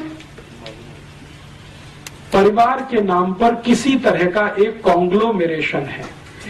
हम जो परिभाषा करते हैं ना परिवार की, वैसा वहां कुछ भी नहीं है। 70% से ज्यादा लोग आज भी यूरोप में बिना परिवार के रहते हैं। बिना परिवार के रहते हैं माने या तो पत्नी, या तो पति, या तो स्त्री, या तो पुरुष, अलग अलग, तो परिवार तो बनता नहीं है। एकल पिता, एकल माता, सिंगल पेरेंट्स एक शब्द चलता है यूरोप में, सिंगल मदर और सिंगल फादर, ये बहुत बड़े पैमाने पर है। 70% लोग इसी में हैं लगभग। अमेरिका में भी लगभग वैसा ही है। अब ये जो कुछ है 70% बिना परिवार के, तो वहां तो कुछ ऐसा है नहीं। परिवार का जो इंस्टीट्यूशन है, जिसकी मिनिमम क्वालिफिकेशन हम कुछ मानते हैं कि एक पति होनी चाहिए, एक पत्नी पति होना चाहिए, एक पत्नी होना चाहिए, बच्चे होने चाहिए, माता पिता होने चाहिए, माने पति पत्नी के माता पिता होने चाहिए, आदि आदि, जैसी हमारी कल्पना है वैसा वहां कुछ नहीं है। वहां तो सिंगल पेरेंट्स हैं, आइदर स्त्री और पुरुष।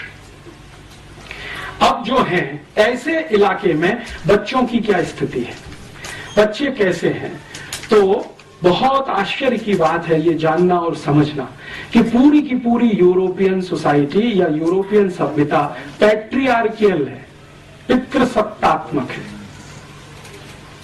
मातृ सत्तात्मक वहां कुछ भी नहीं है। जो कुछ भी है वो पिता के आसपास है, पिता के केंद्र में है। माता का कोई केंद्र पूरे यूरोप और अमेरिकी सभ्यता में नहीं है। प्लीज आप अगर चाहें तो इस हॉल से बाहर जाएं, प्लीज। मैं आप दोनों से कह रहा हूं, आपसे मैं दोनों से कह रहा हूं, आप चाहें तो इस हॉल के बाहर चले जाएं, क्योंकि मुझे बोलने में बहुत तकलीफ हो रही है और दूसरों को सुनने में तकलीफ हो रही है। कम से कम आप यहाँ अमेरिकी सभ्यता का ये लक्षण पेश न करें कि आप इंडिविजुअल हैं और हम सब एक समाज के। हाँ, तो वो आप मेरे व्याख्यान की बात कहिए ना, ये तो जाने की कह रहे थे, तो आप जाने दीजिए ना उनको। आप जो है इतना डिस्टरबेंस कर रहे हैं, कोई तो इतना डिस्टरबेंस नहीं कर रहा है यहाँ पे। so hot in hot country. लेकिन आप जो है इतना ज्यादा क्यों मिसबिहेव कर रहे हैं? Don't be so hot in so hot country. आपका मिसबिहेवियर मुझे हॉट होने के लिए मजबूर कर रहा है। इतनी देर से मैं देख रहा हूँ कि आप दोनों अपनी गपशप कर रहे हैं, तो बाहर जाके करें। You are talking beside the topic. ये तो आप बाद में कह सकते हैं, ठीक है, लेकिन इस तरह से आप बैठकर बात करें, ये तो भारतीय सभ्यता के अनुकूल नहीं बैठता कहीं भी। This is भारतीय अनुकूलता, they are tolerating this. हाँ। तो अगर आपको नॉनसेंस लगता है तो यहाँ से जाइए, आप यहाँ क्यों बैठे हैं? Because I am also belong to this country. हाँ, तो शांति से सुनिए उसको। अगर सुनना है तो शांति से सुनिए, उत्तर देना है तो शांति से दीजिए। ये तो कोई तरीका नहीं है कि कोई बात कर रहा है और आप बीच बीच में अपनी बात करें, तो वो बाहर जाके कर सकते हैं। आप इस हॉल में 2 दरवाजे हैं। हाँ, वो आपकी ओपिनियन हो सकती है, सबकी नहीं है वो। आपको रुचि नहीं है तो जाइए ना। आप बहस बहुत कर रहे हैं, डिस्टर्ब मत करिए। आप सबको डिस्टर्ब किए जा रहे हैं। क्या मतलब? चलिए सर, आप बोलिए। मैं उनकी जो प्राइवेट लाइफ में परिवार की बात कर रहा था। परिवार जैसा कुछ बन नहीं पाया है आज तक। सिंगलटन सब कुछ है, एक माता है, एक पिता है और उसके साथ बच्चे चाहे तो है, नहीं तो ऑर्फेनेज में है। ज्यादातर इस तरह की स्थिति है। तो परिवार की जैसी हमारी कल्पना है वैसा कुछ नहीं है। हम जब अपनी शब्दों को इस्तेमाल करते हैं तो कल्पना भी उसके साथ हमारी ही जुड़ती है। जैसे हम कहते हैं ना यूरोपियन परिवार, तो परिवार की हमारी परिभाषा वहां बैठती नहीं है। उनकी जो परिभाषा है उसमें वो एकल परिवार भी परिवार माना जाता है। मैं कहना ये चाहता हूँ, उनके यहाँ अकेली कोई माँ अपने बच्चे के साथ रहती है तो वो परिवार ही माना जाता है। अकेला पिता अपने बच्चे के साथ रहता है तो परिवार ही माना जाता है। भारत में वो मान्यता नहीं है। भारत में तो माता पिता साथ में रहते हैं, बच्चे उनके साथ में हैं और सिर्फ माता ही पिता नहीं, उनके साथ दादा दादी भी है, नाना नानी भी है, चाचा चाची भी है, मौसा मौसी भी है, मामा मामी भी है। ये भी है तो हमारे परिवार का अंग बनता है। और इसी परिवार का एक बड़ा हिस्सा कुटुंब होता है, कुटुंब का बड़ा हिस्सा कुल हो जाता है, कुल का बड़ा हिस्सा वंश हो जाता है और वो आगे आगे बढ़ता चला जाता है। शुरू यहां से होता है हमारे यहाँ परिवार, लेकिन उनके यहाँ इस तरह का है नहीं। तो हम जब यूरोपियन परिवार या अमेरिकन परिवार कहना शुरू करते हैं तो गफलत वहीं पे हो जाती है। हम हमारे शब्दों को उनकी सभ्यता में जब फिट करने की कोशिश करते हैं तो उसमें कंफ्यूजन बहुत हो जाता है। तो अपने शब्दों को अपनी सभ्यता तक सीमित रखकर उनके शब्दों को इस्तेमाल करें तो अच्छा है। तो उनका शब्द है फैमिली। फैमिली माने परिवार नहीं होता। जो मैं ध्यान में लाना चाहता हूं वो ये, जब हम भाषांतर करते हैं तो बहुत बड़ा नुकसान करते हैं अपने साथ। जैसे भारत में हमने भाषांतर कर दिया, रिलीजन माने धर्म कर दिया। अब रिलीजन बिल्कुल अलग है। प्लेटो की जो डेफिनेशन है रिलीजन की, वो हमारे धर्म पर फिट ही नहीं बैठती कहीं। हम जब धर्म की बात करते हैं तो ये है कि जो धारण कर सके, धारण करने योग्य है, वो सब कुछ धर्म है। उनके यहाँ ये कहीं है ही नहीं, पूरी फिलॉसफी में नहीं है। धारण करने योग्य वहां कुछ है ही नहीं जिसे वो कहें। वो रिलीजन को क्या मानते हैं? आपने तिलक ऐसे लगाया, ऐसे लगाया, घंटा ऐसे बजाया, वैसे बजाया, अगरबत्ती लगाई कि मोमबत्ती जलाई, केक काटा के, ये उनके यहाँ सब कुछ रिलीजन में काम आता है कहने के लिए। हमारे यहाँ तो ये रिलीजन से बहुत दूर तक का इसका वास्ता नहीं है। इसको तो हम कर्म कांड के रूप में कहते हैं। धर्म तो बिल्कुल अलग है, कर्मकांड तो बिल्कुल अलग है। हम एक संप्रदाय वाले हैं तो हम एक तरह के कर्मकांड करेंगे, एक दूसरे संप्रदाय वाले दूसरे तरह का कर्मकांड करेंगे। दक्षिण में आप चले जाइए, कई लोग ऐसे हैं जो इस तरह से तिलक लगाते हैं, कई लोग ऐसे हैं जो इस तरह से तिलक लगाते हैं, लेकिन वो रिलीजन का हिस्सा नहीं है हमारे यहाँ, वो हमारे यहाँ कर्मकांड का हिस्सा है। तो उनके यहाँ का रिलीजन हमारे यहाँ का धर्म नहीं है, उनके यहाँ की फैमिली हमारे यहाँ का परिवार नहीं है। हमने क्या किया है, भाषा की सहूलियत के लिए भाषांतर के रूप में इन शब्दों को इस्तेमाल करना शुरू किया है और उससे बहुत कुछ गलतियां हम करते हैं और वो हमारी उन गलतियों पे हंसते। हम जब फैमिली प्लानिंग की बात करते हैं ना, तो हमारे यहाँ तो फैमिली है नहीं, उसको प्लान क्या करें। उनके यहाँ फैमिली है तो उसको प्लान करना है। हमारे यहाँ तो परिवार है, उनके यहाँ तो परिवार नहीं है, फैमिली है। तो फैमिली प्लानिंग पूरा एक पॉलिसी के रूप में जब इस देश में चले तो हास्यास्पद ही दिखाई देता है। परिवार के बारे में बात करें तो कुछ समझ में आती है। तो कई बार क्या होता है कि शब्द उनके हम ले लें और अपने हिसाब से भाषांतर करके इस्तेमाल करें, वो तो उनके यहाँ फैमिली है, परिवार नहीं है। हमारे यहाँ परिवार है, उनके यहाँ नहीं है। तो अब दोनों अलग अलग हैं। और मैं जो कहना चाहता हूं इसमें कोई ऊंचा नीचा की बात नहीं है, वो अलग है, हम अलग हैं। जैसे कई बार ये कहते हैं ना, यूरोप की सभ्यता में, भारत की सभ्यता में बहुत कुछ कॉमन है। ऐसा कुछ भी नहीं है जो कॉमन है। अगर कुछ है तो वो जबरदस्ती से किया हुआ है। जैसे वहां का पिज्जा आ गया, बर्गर आ गया और हमने खाना शुरू कर दिया तो कॉमन हो गया, या वहां से पेप्सी कोक आ गया, हमने पीना शुरू कर दिया तो कॉमन हो गया। वो सभ्यता का अंग नहीं है, वो नकल किया हुआ एक हिस्सा है। चाउमीन वहां से आ गया, हमने खाना शुरू कर दिया सिवई के स्थान पर, तो वो अंग नहीं बनता सभ्यता का। कॉमन है ऐसा कुछ होता नहीं है। किसी भी सिविलाइजेशन में कोई भी सभ्यता में दुनिया में आप जाइए, कुछ भी कॉमन नहीं होता है, नहीं तो सभ्यता ही नहीं बनती है। सभ्यताएं बनती ही इसलिए है कि वहां कुछ अलग है, यहां कुछ अलग है, और संस्कृति उसका एक छोटा सा हिस्सा होती है। सभ्यता कुछ बड़ी चीज है, संस्कृति उसमें छोटा सा कुछ हिस्सा जैसा है। सभ्यता और संस्कृति का अगर अंतर समझना चाहें तो भारत के हिसाब से, यूरोप में तो ये अंतर भी नहीं है, यहां के हिसाब से मैं एक उदाहरण आपको देता हूं। आपको अगर मैं ये कहूं कि कोई माँ है या बहन है, वो बंगाली तरह से साड़ी पहने हुए है, तो तुरंत आपके दिमाग में कोई पिक्चर घूमता है। बंगाली तरीका क्या है साड़ी पहनने का? कुछ है। फिर इसी तरह से मैं कहता हूं कोई एक माँ है, बहन है, वो आसामी तरीके से कोई साड़ी पहनी हुई है, तो तुरंत आपके दिमाग में एक पिक्चर बनता है कि आसामी तरीका कोई है साड़ी पहनने का।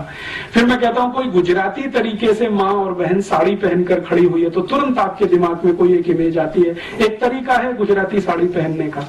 फिर वो पंजाबी है। तो ऐसे अगर 8-10 राज्यों के मैं नाम लूं और आपसे कहूं कि देखो ये गुजराती साड़ी है, ये मराठी साड़ी है, ये बंगाली है, ये आसामी है, ये मणिपुरी है, ये आदि आदि इस तरह की साड़ियां हैं, तो ये जो अलग अलग तरीके हैं साड़ियों को पहनने के, ये है संस्कृति, और ये जो साड़ी है वो है सभ्यता। तो सभ्यता और संस्कृति का जो अंतर है वो कुछ इस तरह का है। सिविलाइजेशन है साड़ी, और तरीके जो उसको पहनने के हैं वो है हमारी संस्कृति। तो भारतीयता में, सभ्यता और संस्कृति में जो परिवार की बात है वो में कुछ अलग तरीके की, हमारी उनकी अलग तरीके की। तो अब उनकी जो फैमिली है वो कैसी है? फैमिली ये है कि पैट्रियार्कियल, मैंने आपसे कहा, पिता है वो सर्वोच्च है, और पिता की हैसियत जज के जैसी है। माने एक बार उसने कोई फैसला सुना दिया, वो सुप्रीम है, वो रिकंसीडर नहीं होता। लगभग 2000 साल पूरे यूरोप में सन 1950 से लेकर पहली शताब्दी तक यूरोप के सभी परिवारों में पिता सर्वोच्च है, 1950 तक। और यही कारण है कि सन 1950 तक यूरोप के सभी देशों में सिर्फ पिताओं को वोट डालने का अधिकार होता था। आप सोच सकते हैं ये बात? अमेरिका में 1950 तक, ब्रिटेन में सन 1950 तक, यूरोप के देशों में लगभग 1950 तक सिर्फ पुरुष ही वोट डाल सकता था, स्त्री को वोट डालने का अधिकार नहीं, क्योंकि फैमिली में स्त्री का कोई महत्व नहीं। पितृसत्तात्मक सत्ता, पैट्रियार्कियल जिसको हम कहते हैं, उनके शब्दों में वो है। और इससे भी आगे चलें तो यूरोप के दस्तावेज बताते हैं कि सन 1950 तक यूरोप और अमेरिका की किसी बैंक में महिला को खाता खोलने का अधिकार नहीं, बैंक अकाउंट ओपन करने का राइट नहीं, अप टू 1950। तो महिलाओं को वोट डालने के अधिकार मिलने चाहिए और महिलाओं को बैंक में खाता खोलने का अधिकार मिलना चाहिए। इस पर एक जबरदस्त आंदोलन शुरू हुआ फ्रांस से, और उस आंदोलन की नेत्री थी सिमोन द बोवार, और उसका सबसे बड़ा नारा था कि जो पुरुष को अधिकार है वोट देने का, बैंक अकाउंट खोलने का, संपत्ति का मालिक होने का, वो अधिकार महिलाओं को मिलना चाहिए। और ये आंदोलन बहुत लंबे समय तक चला। ज्यों पाल सार्त्र, जो बहुत बड़ा फिलोसोफर माना जाता है फ्रांस का और अभी यूरोप का, सिमोन द बोवार जो उसकी सहयोगी थी, इन लोगों ने मिलकर ये बहुत बड़ा कैंपेन स्टार्ट किया, जिसको फेमिनिज्म माना जाता है या फेमिनिज्म मूवमेंट कहा जाता है। स्त्री मुक्ति आंदोलन जैसा हम उसका भाषांतर भारत में करते हैं। स्त्री को मुक्ति किससे? इस व्यवस्था से जिसमें उसको वोट देने का अधिकार नहीं है, बैंक अकाउंट खोलने का अधिकार नहीं है, संपत्ति का अधिकार नहीं है। जो अधिकार है वो सब पुरुष को है, पिता को है, मां को तो कोई अधिकार नहीं। और इसमें इंटरेस्टिंग बात जो समझने की है, जो आसानी से डाइजेस्ट नहीं होती, जो प्लेटो अपनी किताब में लिखता है, वो कहता है कि बच्चे का पैदा होना भी मां के अधिकार में नहीं है, वो पिता का ही अधिकार है। अर्थात कोई गर्भ में बच्चा आ गया है तो उसको पैदा होना है या नहीं वो पिता तय करेगा, मां तय नहीं कर सकती।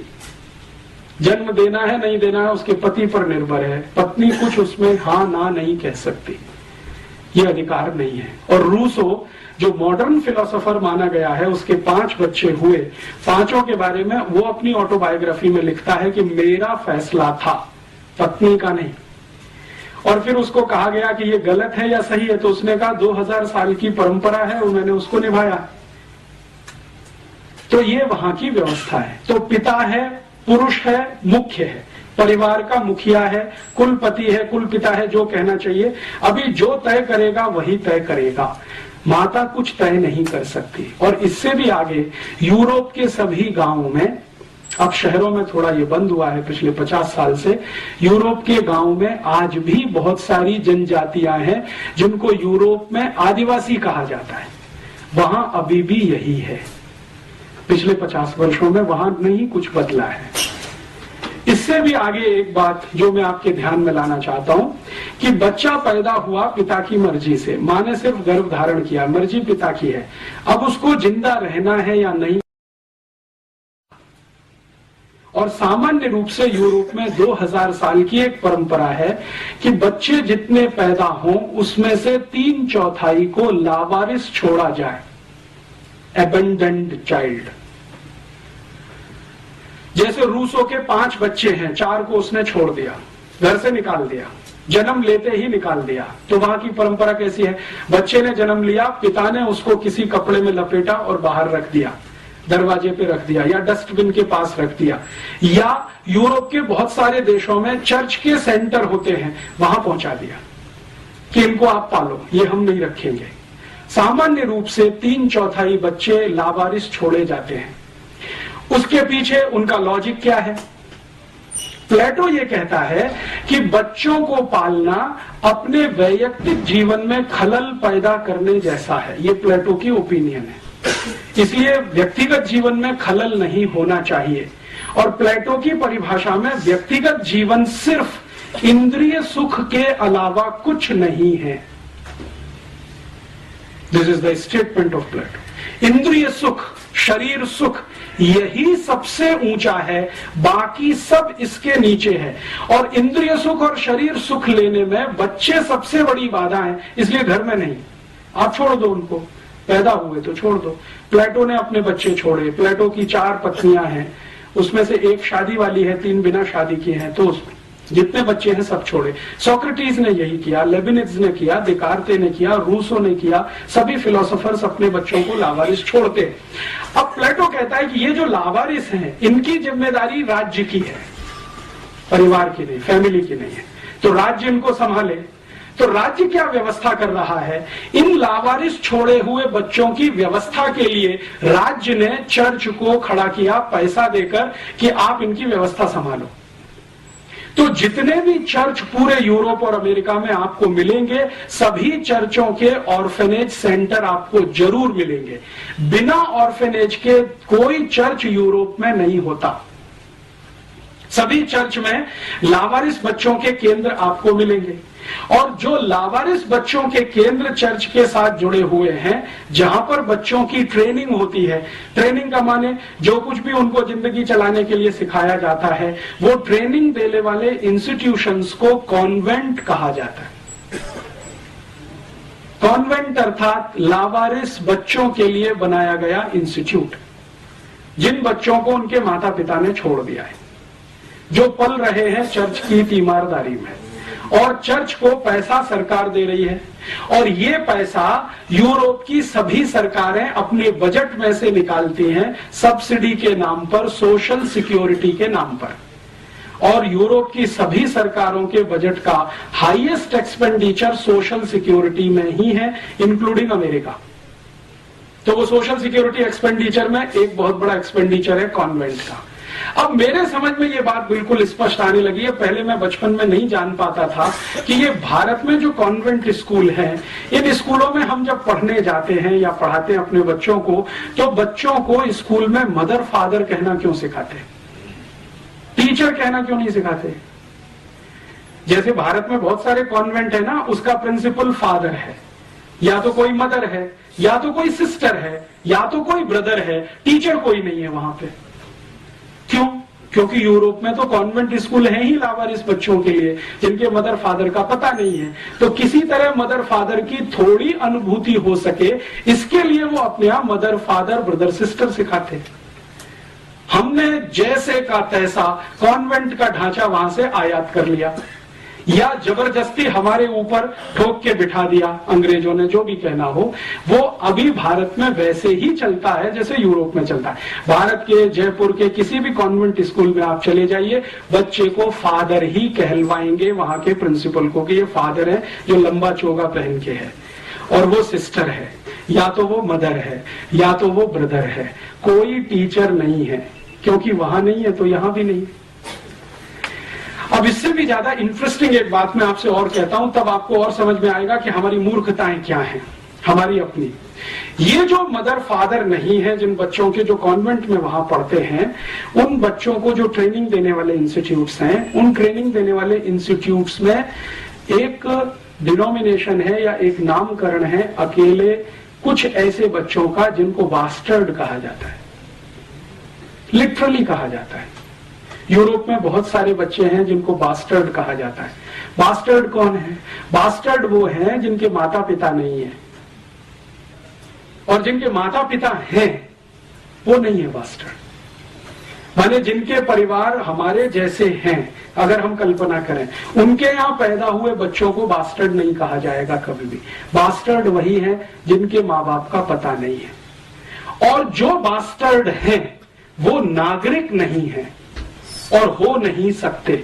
सिटीजनशिप उनको नहीं मिलेगी। सिटीजनशिप किसको मिलेगी? जिनके माता पिता हैं और उनकी अपनी फैमिली है, वो बच्चे ही सिटीजन होंगे। जिनके माता पिता का पता नहीं है, ऑर्फेनेज में बड़े हैं, कॉन्वेंट में पढ़े हैं, उनको नागरिकता नहीं है। और आपको सुनकर आश्चर्य होगा, 1935 तक इंग्लैंड में और यूरोप में कॉन्वेंट पढ़े हुए किसी भी बच्चे को नागरिकता नहीं मिली। कई लोगों को तो संघर्ष करना पड़ा नागरिकता के लिए। मैं आपको एक नाम बताता हूं। रोम में एक राजा हुआ क्लॉडियस, बड़ा राजा है, बहुत बार उसकी चर्चा है यूरोपियन हिस्ट्री में। क्लॉडियस बास्टर्ड है, और उसको राजा होने के रास्ते में सबसे बड़ी रुकावट यही है, उसको बास्टर्ड होना। तो वो क्या करता है, उसको राजा होना है, वो जानता है कि मेरे अंदर कुछ काबिलियत है, मैं मारपीट कर सकता हूं, गुंडागर्दी कर सकता हूं, किसी को जीत सकता हूं, किसी को हरा सकता हूं। तो इस तरह की काबिलियत उसको लगती है अपने में, तो राजा होने की मन में कल्पना है। तो अब उसको रास्ता कैसे क्लियर करे? तो क्लॉडियस ने क्या किया है, अपने आप को किसी फैमिली में दत्तक करवाया। दत्तक लेने की परंपरा वहां पुरानी है, तो दत्तक करवाया, उस परिवार का नाम उसको मिला, तब उसको सिटीजनशिप मिली रोम की, और तब वो राजा बना। And the same case is Nero. Nero के बारे में हम सब कहते हैं ना, और एक हमारे यहाँ मुहावरा इस्तेमाल होता है कि रोम जल रहा था और नीरो बांसुरी बजा रहा था। तो वो नीरो भी इसी रास्ते से गया राजा होने तक।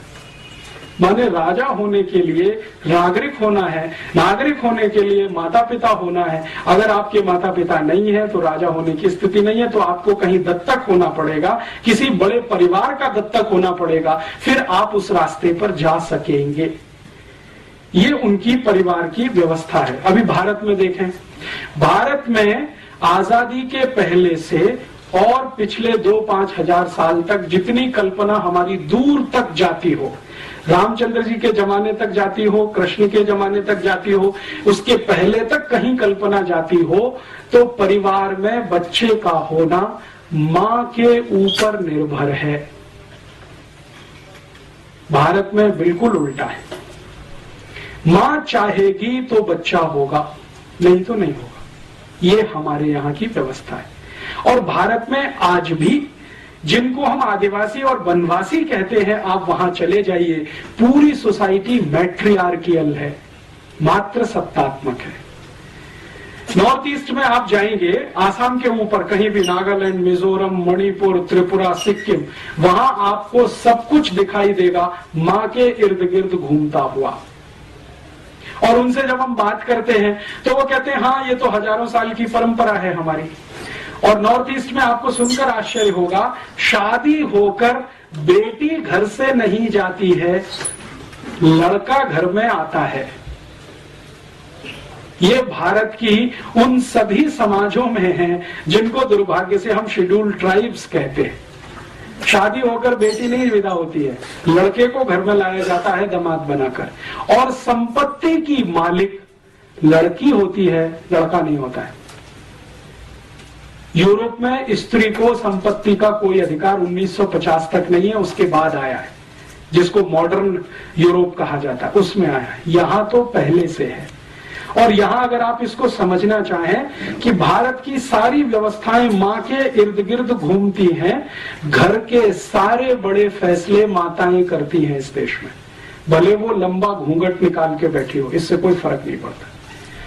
मैंने राजस्थान में क्या, मध्य प्रदेश में क्या, भारत के उत्तर में क्या, कहीं भी देखा है, छोटे छोटे गांव में देखा है, लंबा घूमट निकाले हुए महिलाएं घर के फैसले लेती हैं। एक बार ऐसे एक बहुत महत्वपूर्ण केस में मुझे अनुभव हुआ। मेरा एक दोस्त है, वो अपनी बहन की शादी करने के लिए एक गांव में गया, पश्चिमी उत्तर प्रदेश में। तो जिस घर का लड़का था वहां पर हम बैठे, तो उनकी माँ, लड़के की माँ लंबा घूंघट निकाल के बैठी थी। तो लड़के के पिता भी वहीं बैठे थे, लड़का भी बैठा था। तो हम सब बात कर रहे थे कि देखो लड़की ऐसी है, ऐसी है, ऐसी है, आपको मंजूर है? तो पिता ने तुरंत हाँ बोला, लड़के ने हाँ बोला। वो जो माँ लंबा घूंघट निकाल के बैठी थी, उसने कहा बस इतने में पिता उठ गया, लड़का उठ गया, अंदर गए और बाहर आके कहा कि शादी नहीं हो सकती। क्यों? हमने कहा भाई क्या कमी है? तो कहा हमारी माता जी ने पहले एक लड़की पसंद कर रखी है, बस फैसला तो उन्हीं का है। तो हम ये जो कई बार गालियां देते हैं ना, हमारी महिलाएं तो अशिक्षित हैं, अनपढ़ हैं, घूंघट निकाल के बैठी, फैसला वही करती हैं। महत्व जो है ना वो फैसले का है, पिता फैसले नहीं करता। पिता की भूमिका तो व्यवसाय तक इस देश में सीमित है, घर की भूमिका पूरी तरह मां के हाथ में है।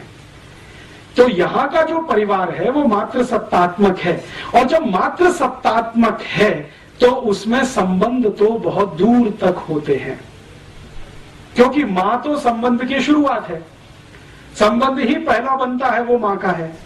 तो मां से निकलते हुए फिर संबंध चलते हैं, और संबंध चलते हैं तो परिवार और कुल और वंश बड़े होते हैं। तो हमारे यहाँ जो परिवार की कल्पना है उसके केंद्र में मां है। वो राम का देख लो, कृष्ण का देख लो, या और वसुदेव का देख लो, या भारत में चंद्रगुप्त विक्रमादित्य का देखना हो तो देख लो, हर्षवर्धन का देखना हो तो देख लो, या चाणक्य का देखना हो तो देख लो, किसी का भी देख लो, सभी के केंद्र में मां है। और ये जितने महान लोग जिनको हम बार बार नमन करते हैं, याद करते हैं, उनसे पूछो कि भाई आप अपने जीवन में सबसे ज्यादा आभारी किसके प्रति हैं, तो वो कहते हैं हमारी मां के प्रति आभारी है। वो है तो हमको ये संस्कार है, नहीं होती तो शायद ये नहीं होता। तो संस्कार देने का काम मां। भारत की सारी कविताओं के केंद्र में मां है, जो बच्चों को सिखाई जाती है बचपन से लेके और दूर तक। माने स्त्री हमारे केंद्र में है, महिला हमारे केंद्र में है, मां हमारे केंद्र में है। तो मां के केंद्र होने से परिवार की व्यवस्था कुछ इस तरह की है, मात्र सत्तात्मक है। और भारत में ये कभी नहीं रहा अमेरिका और यूरोप के जैसा, जैसे वहां वोट देने का अधिकार नहीं, बैंक अकाउंट खोलने का अधिकार नहीं। आप जानते हैं कि इस भारत में माताओं ने ऋग्वेद की ऋचाएं लिखी हैं, यजुर्वेद की ऋचाएं लिखी हैं, सामवेद की ऋचाएं लिखी हैं। उपनिषदों में बहुत सारा कंट्रीब्यूशन माताओं का है। मेरे एक परिचित हैं, आर्य समाजी हैं, बहुत बड़े वेद के प्रकांड पंडित हैं। मैंने उनसे एक दिन पूछा कि वेद में कुल कितनी ऋचाएं हैं और उसमें से कितनी महिलाओं की हैं, तो उनका 37 से 40% महिलाओं की लिखी हुई है। और उनके अलग अलग नाम हैं जो हम जानते हैं अलग अलग समय पर। तो वेद रचती हैं महिलाएं, उपनिषद रचती हैं महिलाएं, तो केंद्र में तो रही होंगी। और भारत के सामान्य गांव में ये दिखाई देता है, अभी भी माताएं आर्थिक फैसले सबसे ज्यादा करती हैं, अभी भी माताएं सबसे ज्यादा उत्पादन के काम में लगी हुई हैं। इस देश में जीडीपी का जो यूरोपियन अमेरिकन पैमाना हम छोड़ें और भारतीय पैमाना कोई बनाए, तो हाईएस्ट जीडीपी कंट्रीब्यूशन माताओं के द्वारा ही है इस देश में। अभी तो हम यूरोपियन पैमाने से नापते हैं, तो होता क्या है कि भारत में माताओं का उत्पादन छोड़कर जो कुछ भी इस देश में है वो सब जीडीपी में आता है। लेकिन माताओं का उत्पादन हमने कभी जीडीपी में लाया नहीं, क्योंकि नकल हमने उनकी कर रखी है। वहां पे माताएं पापड़ बनाती हैं, चिप्स बनाती हैं, बड़ी बनाती हैं, अचार बनाती हैं, सब्जियां बनाती हैं, रोटियां बनाती हैं, वगैरह वगैरह बहुत कुछ बनाती हैं। वो जीडीपी में इंक्लूड नहीं है, क्योंकि नकल हमने वहां से की हुई है, पितृसत्तात्मक समाज से। बाकी हमारे देश में उत्पादन के सबसे बड़े तंत्र पर आज भी माताएं हैं, व्यवस्थाओं को संभालने में आज भी माताएं हैं। और हमारे भारत में तो कहा ही नहीं जाता है, बिल्कुल स्पष्ट दिखाई देता है, जिस घर में मां नहीं है वहां की रौनक नहीं है, पवित्रता नहीं है। मैं दक्षिण में बहुत सारे मंदिरों में गया हूं, लेकिन गर्भगृह में मैं प्रवेश नहीं कर सका। कारण क्या? पुजारी ने कहा कि आपकी या तो मां को लेके आइए या तो पत्नी को लेके आइए, तभी मंदिर में जाने के अधिकारी हैं। आप अकेले क्या करेंगे इसमें जाके?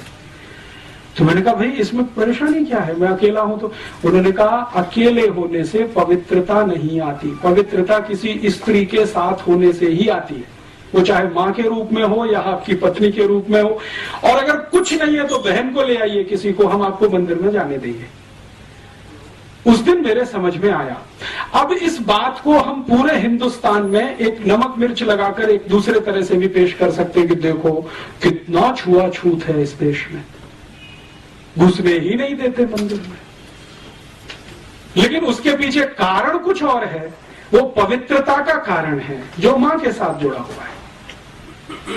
और ये भारत में बहुत सारे शास्त्रों में बार बार पढ़ने में आता है, सुनने में आता है कि जिस पुरुष की स्त्री चली गई उसका तो सब कुछ चला गया।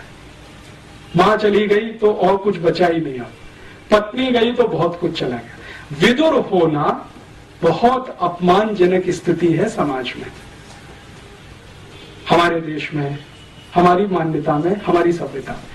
तो क्यों है? क्योंकि मात्र सत्तात्मक है सब कुछ। बच्चे पैदा होंगे नहीं होंगे मां का है, बच्चे बड़े होंगे तो क्या संस्कार मिलेंगे मां का फैसला है, पिता का उसमें कोई बड़ा योगदान नहीं। पिता तो थोड़ा सपोर्टिंग हैंड के रूप में है, जो कुछ गढ़ रही है तो वो तो मां गढ़ रही है। तो भारत की सभ्यता मात्र सत्तात्मक, इसलिए हमने शायद हमारे देश को भारत माता बोला। हमने कभी क्यों नहीं कहा भारत पिता, भारत माता ही क्यों कहते हैं? क्योंकि मात्र सत्तात्मक है सब कुछ। यहां तो भारत माता ही कहेंगे। भारत शब्द तो पुल्लिंग है, लेकिन माता तो हमने लगाया है उसके साथ भी। गंगा के साथ भी माता लगा दिया, गाय के साथ भी माता लगा दिया, यमुना के साथ भी माता लगा दिया। गंगा मैया है, यमुना मैया है, गैया मैया है। ये मैया है, भले वो पुल्लिंग ही क्यों ना हो, क्योंकि मात्र सत्तात्मक है सब कुछ।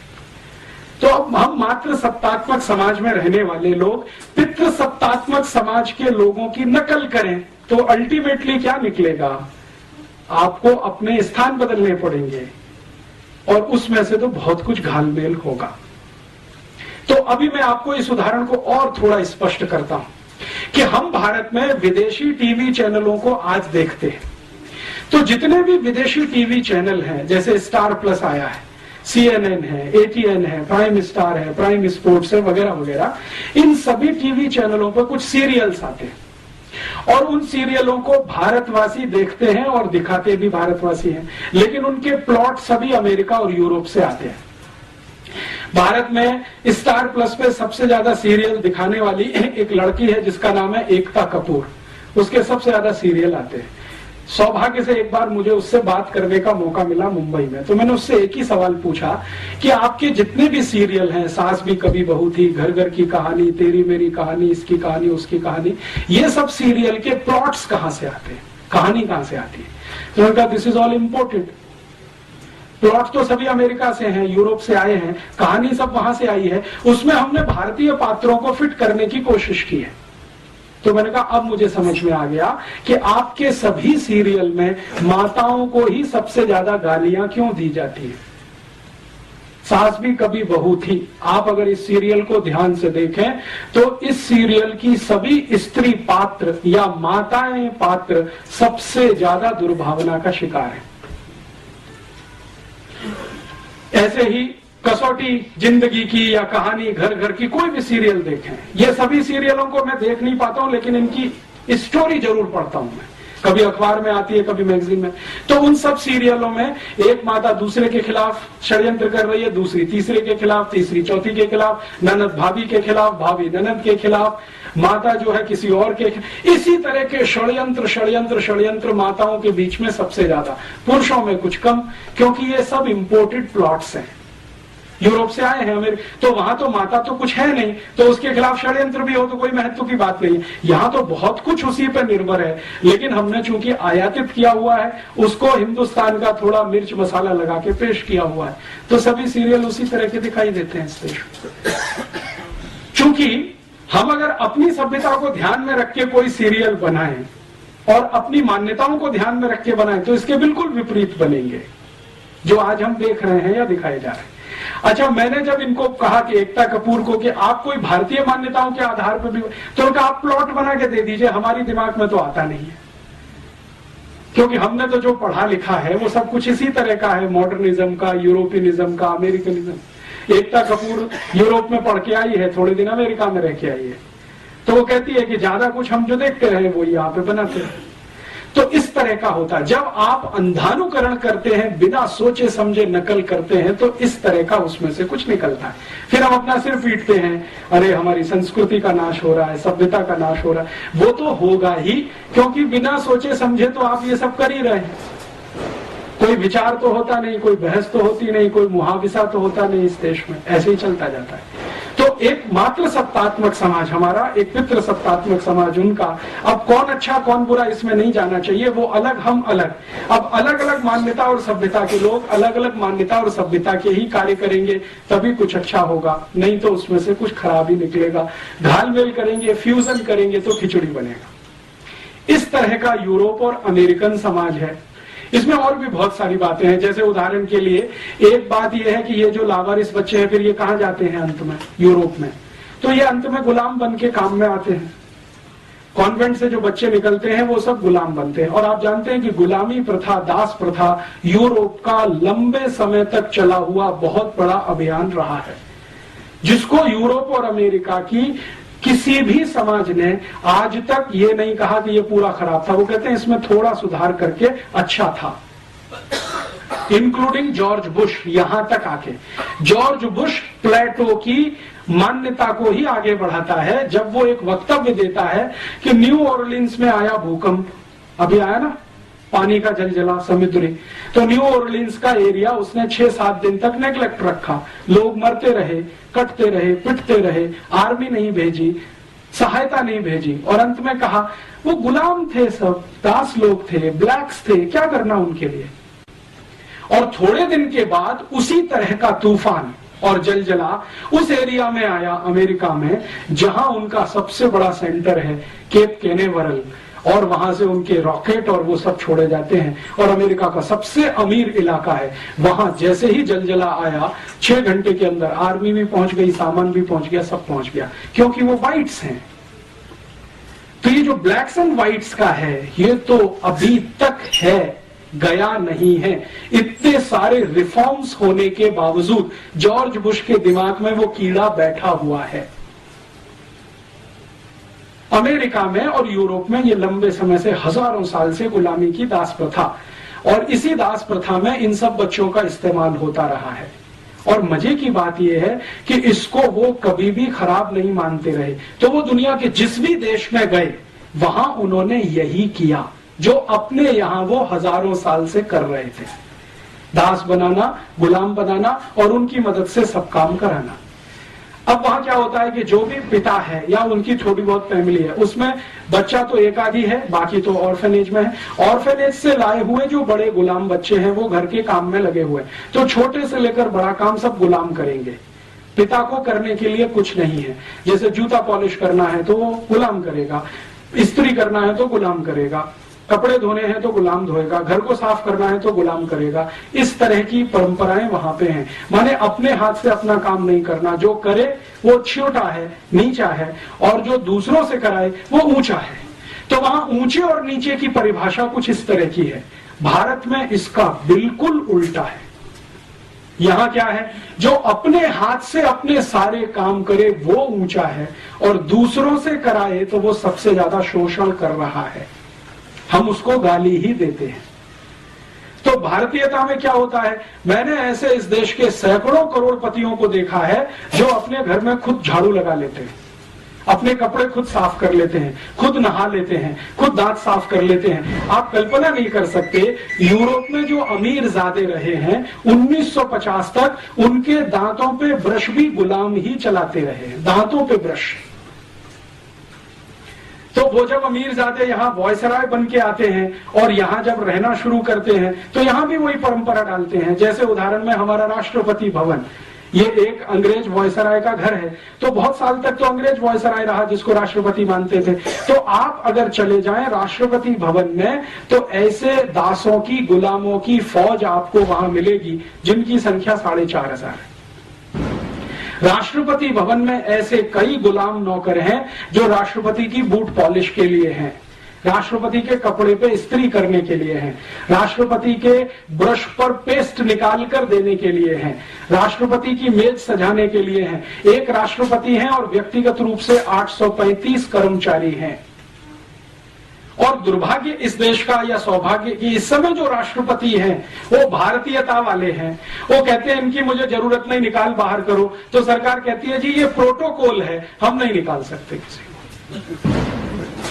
आपको मालूम है राष्ट्रपति ने भारत सरकार के प्रधानमंत्री और गृह मंत्री को कई बार लिखकर दिया कि ये 850 गुलामों की मुझे कोई जरूरत नहीं है, मैं मेरे जूते पे पॉलिश कर सकता हूं, मेरे कपड़े मैं खुद धोता हूं, स्त्री की मुझे आवश्यकता नहीं होती क्योंकि मैं बिना स्त्री के कपड़े पहनता हूं, ज्यादा कपड़े मेरे पास है नहीं, 3 शर्ट है और 3 पैंट है, 2 कोट है, 2 पैंट है, इससे ज्यादा मैं रखना नहीं चाहता। एक ब्रीफ केस में मेरा सब सामान आ जाता है, कल राष्ट्रपति भवन छोड़ना पड़े तो एक ही ब्रीफ केस लेके निकलूंगा, एक ही ब्रीफ केस लेके आया हूं, इसलिए मुझे ये 835 लोगों की फौज नहीं चाहिए, हटाओ। तो प्रधानमंत्री कहते नहीं हटा सकते, ये तो प्रोटोकॉल के खिलाफ है। आप उनका इस्तेमाल नहीं कर सकते तो बैठने दीजिए ना, आपका क्या बिगाड़ते? प्रोटोकॉल तो चलने दीजिए। माने वो वॉयसराय वाला प्रोटोकॉल जो गुलामी से आया है, दास प्रथा से, वो यहाँ कंटिन्यू रखना है। हमारे यहाँ तो नहीं है। भारतीयता में तो कोई किसी को गुलाम नहीं बना सकता, क्योंकि हम तो आत्मा की बात करते हैं। हम तो कहते हैं ना आत्मा सबकी समान है, परमात्मा का अंश है, कोई किसी को कैसे गुलाम बना सकता है। हम तो किसी जानवर को गुलाम नहीं बना सकते, आदमी की तो बहुत दूर की बात है। और अगर बनाते हैं तो वो समाज में विकृति माना जाता है, उसको स्वीकृति कभी किसी ने नहीं दिया है, ये हमारे देश में नहीं। अब हमारे यहाँ क्या होता है, मॉडर्निज्म में हमने अमेरिका और यूरोप से प्रभावित होकर बहुत कुछ करना शुरू किया है। जैसे कुत्ते पाल लिए, अभी बहुत लोग हैं जो घर घर में कुत्ते पालते हैं। भारतीयता में आप कुत्ता घर में बांध के नहीं रख सकते, वो तो स्वतंत्र छोड़ने के लिए ही है, लेकिन हमने घर में पाल लिए और उनको गले में पट्टा डाल के घुमाने के लिए लेके जाते हैं और फिर वापस लाते हैं, उसमें बड़ी शान समझते हैं। और अगर उसको पलट के ये कह दो कि भाई ये कुत्ते पालने से अच्छा कोई गाय पाल लो तो दूध तो मिलेगा और गोबर का खाद किसी किसान को मिलेगा, क्या अब्सर्डिटी की बात करते हो, गाय रखेंगे, गंदा करती है। और वो कुत्ता कहीं भी गंदा करता है, किसी का लिहाज नहीं करता, कहीं भी पांव उठा के मूत्र कर देगा और कहीं भी संडास कर देगा। उसको साफ करना हमको अच्छा लगता है क्योंकि यूरोप से आया हुआ है। और हम गाय पालें और उसका दूध पिए तो उसमें 50 तर्क सुनाना शुरू कर देते हैं। जी जयपुर शहर में गाय कैसे पाल सकते हैं, कानून नहीं है। कुत्ता पालने का कानून बन सकता है तो गाय का भी बन सकता है, लेकिन हमने कभी प्रयास नहीं किया। तो कुछ घालमेल इस तरह का होता है, खिचड़ी कुछ इस तरह की होती है। तो हम जो हमारी मान्यता में ऐसा नहीं है तो हमारे कार्य में वैसा नहीं है, होता है तो हम उसको विकृति मान के छोड़ते हैं, वो समाज के लिए आदर्श और उदाहरण नहीं बनता है। तो अब हमारी मान्यता जिस तरह की है व्यवस्था उसी तरह की बनेगी, उनकी मान्यता जिस तरह की है व्यवस्था उस तरह की बनेगी, और व्यवस्था को चलाने के लिए नियम कायदे कानून उस तरह के बनेंगे जिस तरह की मान्यता और व्यवस्था होगी। तो यूरोप और अमेरिका के नियम कायदे कानून उस तरह के हैं, हमारे नियम कायदे कानून भी अगर उसी तरह के बनेंगे तो सर्वनाश ही होगा। अब जैसे वहां जितने भी न्याय के कानून हैं जिसको जस्टिस कहा जाता है उनकी भाषा में, वो सभी के सभी गुलामों को ध्यान में रखकर बनाए गए हैं।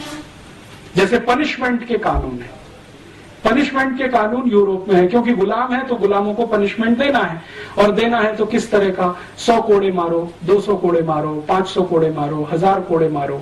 1 शिलिंग की चोरी हुई है, 2 शिलिंग की चोरी हुई है, या 1 पाउंड की चोरी हुई है, उसमें 1960 तक लंदन में 40 कोड़े की सजा थी। तो इस तरह की व्यवस्था है, क्योंकि वो गुलाम। हमारे यहाँ तो कुछ दूसरे तरह की व्यवस्था थी। हर्षवर्धन के समय में, चंद्रगुप्त विक्रमादित्य के समय में, और किसी भी राजा के समय में चोरी के लिए जो कानून बने हैं न्याय देने के लिए, और यूरोप में है, उन दोनों का मैं आजकल अध्ययन कर रहा हूं। जमीन आसमान का अंतर है। और वहां अगर सजा है, जैसे भारत के क्रांतिवीरों को भी वो सजा देते थे कोड़े मारने की, क्योंकि यूरोप से आई है वहीं से। तो भारत का कोई क्रांतिवीर है, अंग्रेजों के खिलाफ बगावत किया, 50 कोड़े मारो। जैसे चंद्रशेखर आजाद की कहानी तो आपने सबने सुनी है कि उनको अदालत में ही कोड़े मारे गए थे। तो उन्होंने जज से रियायत मांगी कि ये तो बहुत ज्यादा है, तो जज ने कहा अच्छा 5 कम कर दो, 45 मार दो, ये दया है। लेकिन वो जज जानता नहीं है कि 10 कोड़े में भी ये मर जाएगा, और वही हुआ चंद्रशेखर आजाद के साथ। तो जो न्यायाधीश बैठा था कुर्सी पर, वो कहे कि मैं क्या करूं, मुझे तो जो लॉ मिला है उसके आधार पर मैंने फैसला दिया है, अब इसमें प्रेम, दया, करुणा कहां से फिट बैठती है मेरे समझ में नहीं आता। भारतीयता की नजर से मैं नहीं देख सकता, क्योंकि मुझे कानून ऐसा मिला है पालन करने के लिए। तो चंद्रशेखर के केस में जज की यह टिप्पणी, वो कहता है कि भारतीयता की नजर से देखूं तो ये बहुत बड़ा जुर्म है जो मैंने किया, कि उसको मैंने 50 कोड़े की सजा दी, बाद में 5 घटा के 45 कर दिया। लेकिन चंद्रशेखर को जब 10 कोड़े पड़े हैं तो वो बेहोश हो गए। तो बेहोशी के बाद इंतजार किया है जज ने, दोबारा होश आने पर बाकी 40 कोड़े मरवाए, 45। तो हम कहते हैं जी बहुत अत्याचार है, लेकिन वो कहते हैं ये तो हमारे यहाँ सामान्य व्यवहार है। इसी तरह से हम सजा देते हैं यूरोप में अपने गुलामों को, तो यही भारत में कर रहे हैं। इसी तरह से भारत के क्रांतिवीरों को सजाएं देने के तरीके, जो गुलामों को वहां यूरोप में बर्फ की सिल्ली पे लिटा देना और उसको पीठ पर पीछे से डंडे से मारना, ये this is typical European style. Europe में बर्फ बहुत है, जमीन पे लिटा दिया, पीछे से बैक से मार रहे हैं, यही भारत में वो लेके आए। और विनायक दामोदर सावरकर को पहली बार जब अरेस्ट किया है तो उनको यही दंड है, बर्फ की सिल्ली पे लिटाकर पीछे से केन से मारना, जब तक बेहोश ना हो जाए तब तक मारना। तो ये जो कुछ भी वो कर रहे हैं यहां, हमको ऐसा लगता है अत्याचार कर रहे हैं क्योंकि हमारी मान्यता के, वो कहते हैं कि हम तो न्याय दे रहे हैं क्योंकि उनकी मान्यता के। तो झगड़ा यही है, और इसी झगड़े को गांधी जी ने सभ्यता का झगड़ा बताया। और गांधी जी ने ये जो कहा कि ये शैतानी सभ्यता है, शायद वो यही सब कारण से, वो कहते हैं ये शैतान से भी गिरे हुए हैं। तो अब हमें यह तय करना है कि जो शैतानी सभ्यता गांधी जी बोल गए और जो दिखाई भी देती है उनके दस्तावेजों में, उसको अंधानुकरण करें या अपनी सभ्यता, अपनी संस्कृति और अपनी मान्यताओं के पीछे चलें। ये बड़ा प्रश्न इस समय हमारे देश में है। फिर हम ये कह सकते हैं कि हाँ, भारतीय सभ्यता में सब कुछ अच्छा है क्या, संस्कृति में सब कुछ अच्छा है? नहीं है, बहुत कुछ खराब है, क्योंकि सभी सभ्यताओं में बहुत कुछ खराब होता है, बहुत कुछ अच्छा होता है। तो हमारी सभ्यता संस्कृति में भी बहुत कुछ खराब आ गया है, शायद वो नकल से आया हो। सबसे बड़ी खराबी अपनी सभ्यता में जो पिछले 200, 250, 500 वर्षों में आई है, या शायद ज्यादा आ गई हो, कि हमने जातियों के आधार पर ऊंच नीच कर दिया इस देश में। ये अपर कास्ट है, ये लोअर कास्ट है, ये बैकवर्ड क्लास है, ये फॉरवर्ड क्लास है, ये ब्राह्मण है, ये चमार है, ये चमार नीचा है, ब्राह्मण ऊंचा है, क्योंकि चमार हाथ से काम करता है, ब्राह्मण दिमाग से काम करता है। ये जो ऊंच नीच है, ये शायद हमारी सभ्यता की सबसे बड़ी बुराई हो। आज के समय के हिसाब से तो दिखाई ही देती है, पहले भी शायद रही हो, या इसका कोई दूसरा स्वरूप रहा हो, उस पर हमें रिसर्च करने की अभी जरूरत है। तो हमें ऐसा लगता है कि ये खराब है। तो सभी सभ्यताओं के विकास में ये एक मूल क्रम होता है कि जो खराब है उसको छोड़ते जाओ, जो अच्छा है उसको और अच्छा बनाते चले जाओ। सभ्यताओं का विकास ऐसे ही होता है। तो अगर हम मानते हैं कि भारत की सभ्यता में कुछ खराब है तो छोड़ें और उसको परिष्कृत करने की कोशिश करें, तब तो ईमानदार यात्रा हमारी होती है विकास की। लेकिन अगर अपनी सभ्यता को ही छोड़ दें, उसकी बुराई अच्छाई तो बात ही ना करें, और सब कुछ विदेशी सभ्यता में अच्छा ही अच्छा है, बिना जाने बिना समझे उसको आयातित करें, तो ये तो सर्वनाश की तरफ ले जाएगी, जो गांधी जी कहते हैं। तो मेरी अपनी मान्यता में वर्तमान में जो हमारी सरकार है वो ग्लोबलाइजेशन के नाम पर, लिबरलाइजेशन के नाम पर इस देश को बर्बादी की तरफ लेके जा रही है, क्योंकि बिना सोचे बिना समझे यूरोपियन अमेरिकन सभ्यता को अंधाधुंध तरीके से इस देश में लागू करने की पूरी ताकत लगाई जा रही है।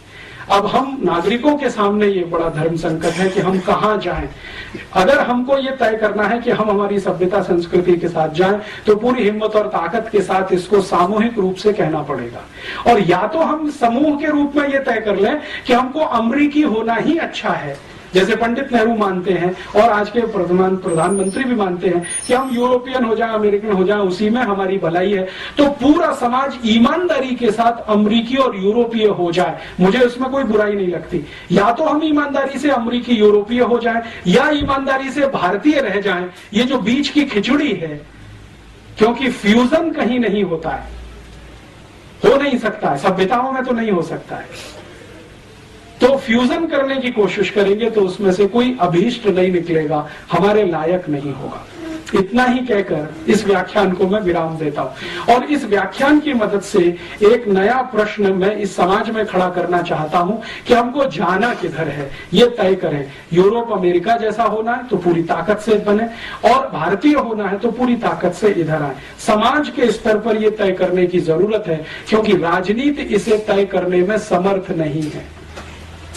राजनीति समर्थ क्यों नहीं है? क्योंकि वो नितांत स्वार्थ में डूब चुकी है। और जब नितांत स्वार्थ में कोई डूब जाता है तो वो समाज को दिशा नहीं दे सकता। तो ये समाज को ही तय करना है, और समाज का हिस्सा राजनीति बने, ऐसी मेरी अपेक्षा है। हमारा समाज राजनीति को निर्देशित करे, दिशा निर्धारित करे, अपने स्तर पर तय करके, ऐसी अपेक्षा के साथ मैं विदा लेता हूं। और आप सब थोड़े से नागरिकों के बीच में ये कहा, क्योंकि आप सोचते हैं, समझते हैं, और न सिर्फ सोचते समझते हैं बल्कि पढ़ सकते हैं। मैंने इतने सारे रेफरेंसेस दिए, आप चाहें तो प्लेटो को पढ़ सकते हैं, उसकी पुस्तकें यहाँ उपलब्ध हैं, रिपब्लिक भी उपलब्ध है और उसकी सब लिखी हुई है, जयपुर में मिलती है। सोक्रेटिस को पढ़ सकते हैं, लेविनिट्स, दिकार्ते, किसको भी पढ़ना हो, रूसो को पढ़ना हो तो वो भी यहाँ उपलब्ध है। जयपुर में बहुत सारी लाइब्रेरीज हैं, आप उनमें जाके निकाल सकते हैं। और ये जो दूसरे रेफरेंस मटेरियल्स हैं वो मैं आपको दे सकता हूं, क्योंकि बहुत सारे डॉक्यूमेंट्स हमने कलेक्ट किए हैं। उनके आधार पर हम छोटी छोटी कुछ सीडी बना रहे हैं, कुछ कैसेट्स बना रहे हैं, कुछ पुस्तकें बना रहे हैं, कभी भी आपको मिल सकती है। लेकिन इस बहस को फिर से शुरू करना है, जो गांधी जी 1909 में कह गए कि यूरोपियन सभ्यता शैतानी है, अगर फंसे तो सर्वनाश है, निकले तो जीत है, ये गांधी जी मानते थे। मैं अभी उसको मानने लगा हूं पिछले कुछ वर्षों से, क्योंकि मैंने वो देखना शुरू किया है जो गांधी जी आज से 100 साल पहले देखकर चले गए। इतनी विनम्रता के साथ आपका आभार, धन्यवाद। और इस विषय पर हम आगे चाहें तो इससे भी ज्यादा और गहरी बात हो सकती है, इससे भी ज्यादा और गहरा कोई आपके बीच में मैं बात करने के लिए फिर से आ सकता हूं। लेकिन एक बार मन बने, मानसिकता तैयार हो इस तरह का सुनने की, और सुनने की ही नहीं, बुनने की, चिंतन करने की, तो शायद आने वाले समय में मुझे भी मजा आएगा, आपको और ज्यादा मजा आएगा। आभार। ऐसा बातें सबको विदित है, सब कुछ ऐसा है। हमारे अंदर पिछले 1000 साल से आपके अनुसार वो क्या कमी आ गई है, जिसमें कि हम 1000 साल से कभी मुसलमानों के, कभी मुगलों के, कभी यूरोपियंस के, और आज अमेरिकन्स के हम गुलाम ही बनना चाहते हैं। आज हमारा फाइनेंस मिनिस्टर कहता है हमको चाइना का अनुकरण करना चाहिए, तो हमको हर का पिछलग्गू ही बना रहना पड़ेगा। हमारे को चाइना का, अब यूरोप को छोड़कर चाइना का अनुकरण करने लगे। चाइना तो हमारा इस तरह हमारी इतनी प्रगति कर रहा है, कोई गुलामी के आधार पर नहीं कर रहा है। हमने ये बात क्यों है और क्यों नहीं जाती? ये भारत की जो बहुत बड़ी दुर्गुण है, जिसके बारे में आपने कहा कि हम 1000 साल से बार बार दूसरों की गुलामी में क्यों फंसते हैं। कभी मुसलमानों की गुलामी में, जिनको हम मुगल कहते हैं, वहां फंस गए 300-400 साल, अंग्रेजों के साथ, फिर फ्रांसीसियों के साथ, डच लोगों के साथ, पोर्चुगीज लोगों के साथ तो सबसे ज्यादा 450 साल भारत का बहुत बड़ा इलाका गुलाम रहा। कारण क्या है?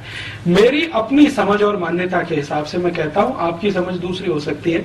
पिछले 1000-1200 वर्षों में हमारे देश की सभ्यता में जो सबसे बड़ी एक बुराई घुसी 1500 साल कहें, वो यही कि हमने समाज को जो बांटा है अलग अलग जातियों के आधार पर वर्गों में, जातियों के वर्ग बना दिए। ये अगड़ा वर्ग, ये पिछड़ा वर्ग, कुछ जातियां आगे कुछ जातियां पीछे, और उसके आधार पर ऊंचा नीचा कर दिया कि जैसे कोई ब्राह्मण है वो पंडिताई का काम करता है तो ऊंचा हो गया, चमार है वो हाथ से कोई जूता बनाता है तो नीचा हो गया।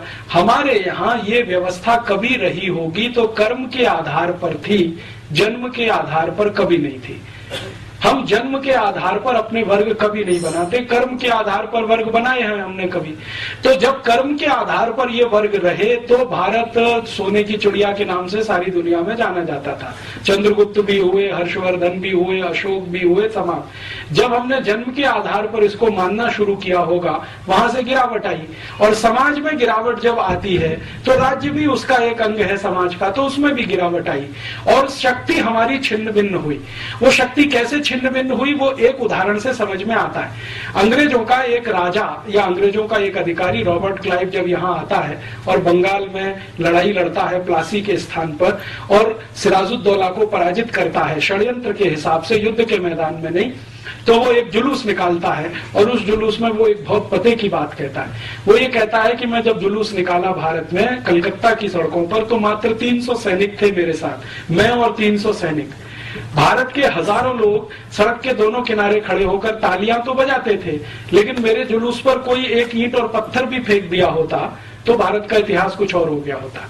ये उसने अपनी डायरी में लिखा। बाद में उसने उसका विश्लेषण किया है कि मैंने बहुत दिन सोचा भारत में ऐसा क्यों है, तो बाद में पता चला कि जो सड़क के किनारे खड़े हुए लोग थे वो सब पिछड़ी जातियों के थे, जिनको ये लगता था कि ये अंग्रेज हैं वो भले हैं, अगली जातियों पर हमला करने के लिए आए हैं, शायद हमारे उद्धारक बनेंगे, इसलिए हम तो तालियां ही बजाएं क्योंकि हमारा शोषण ये अगली जाति वाले कर रहे हैं, फॉरवर्ड लोग हमारा शोषण कर रहे हैं। तो उन्होंने अंग्रेजों का स्वागत किया और न सिर्फ किया बल्कि आज भी करते।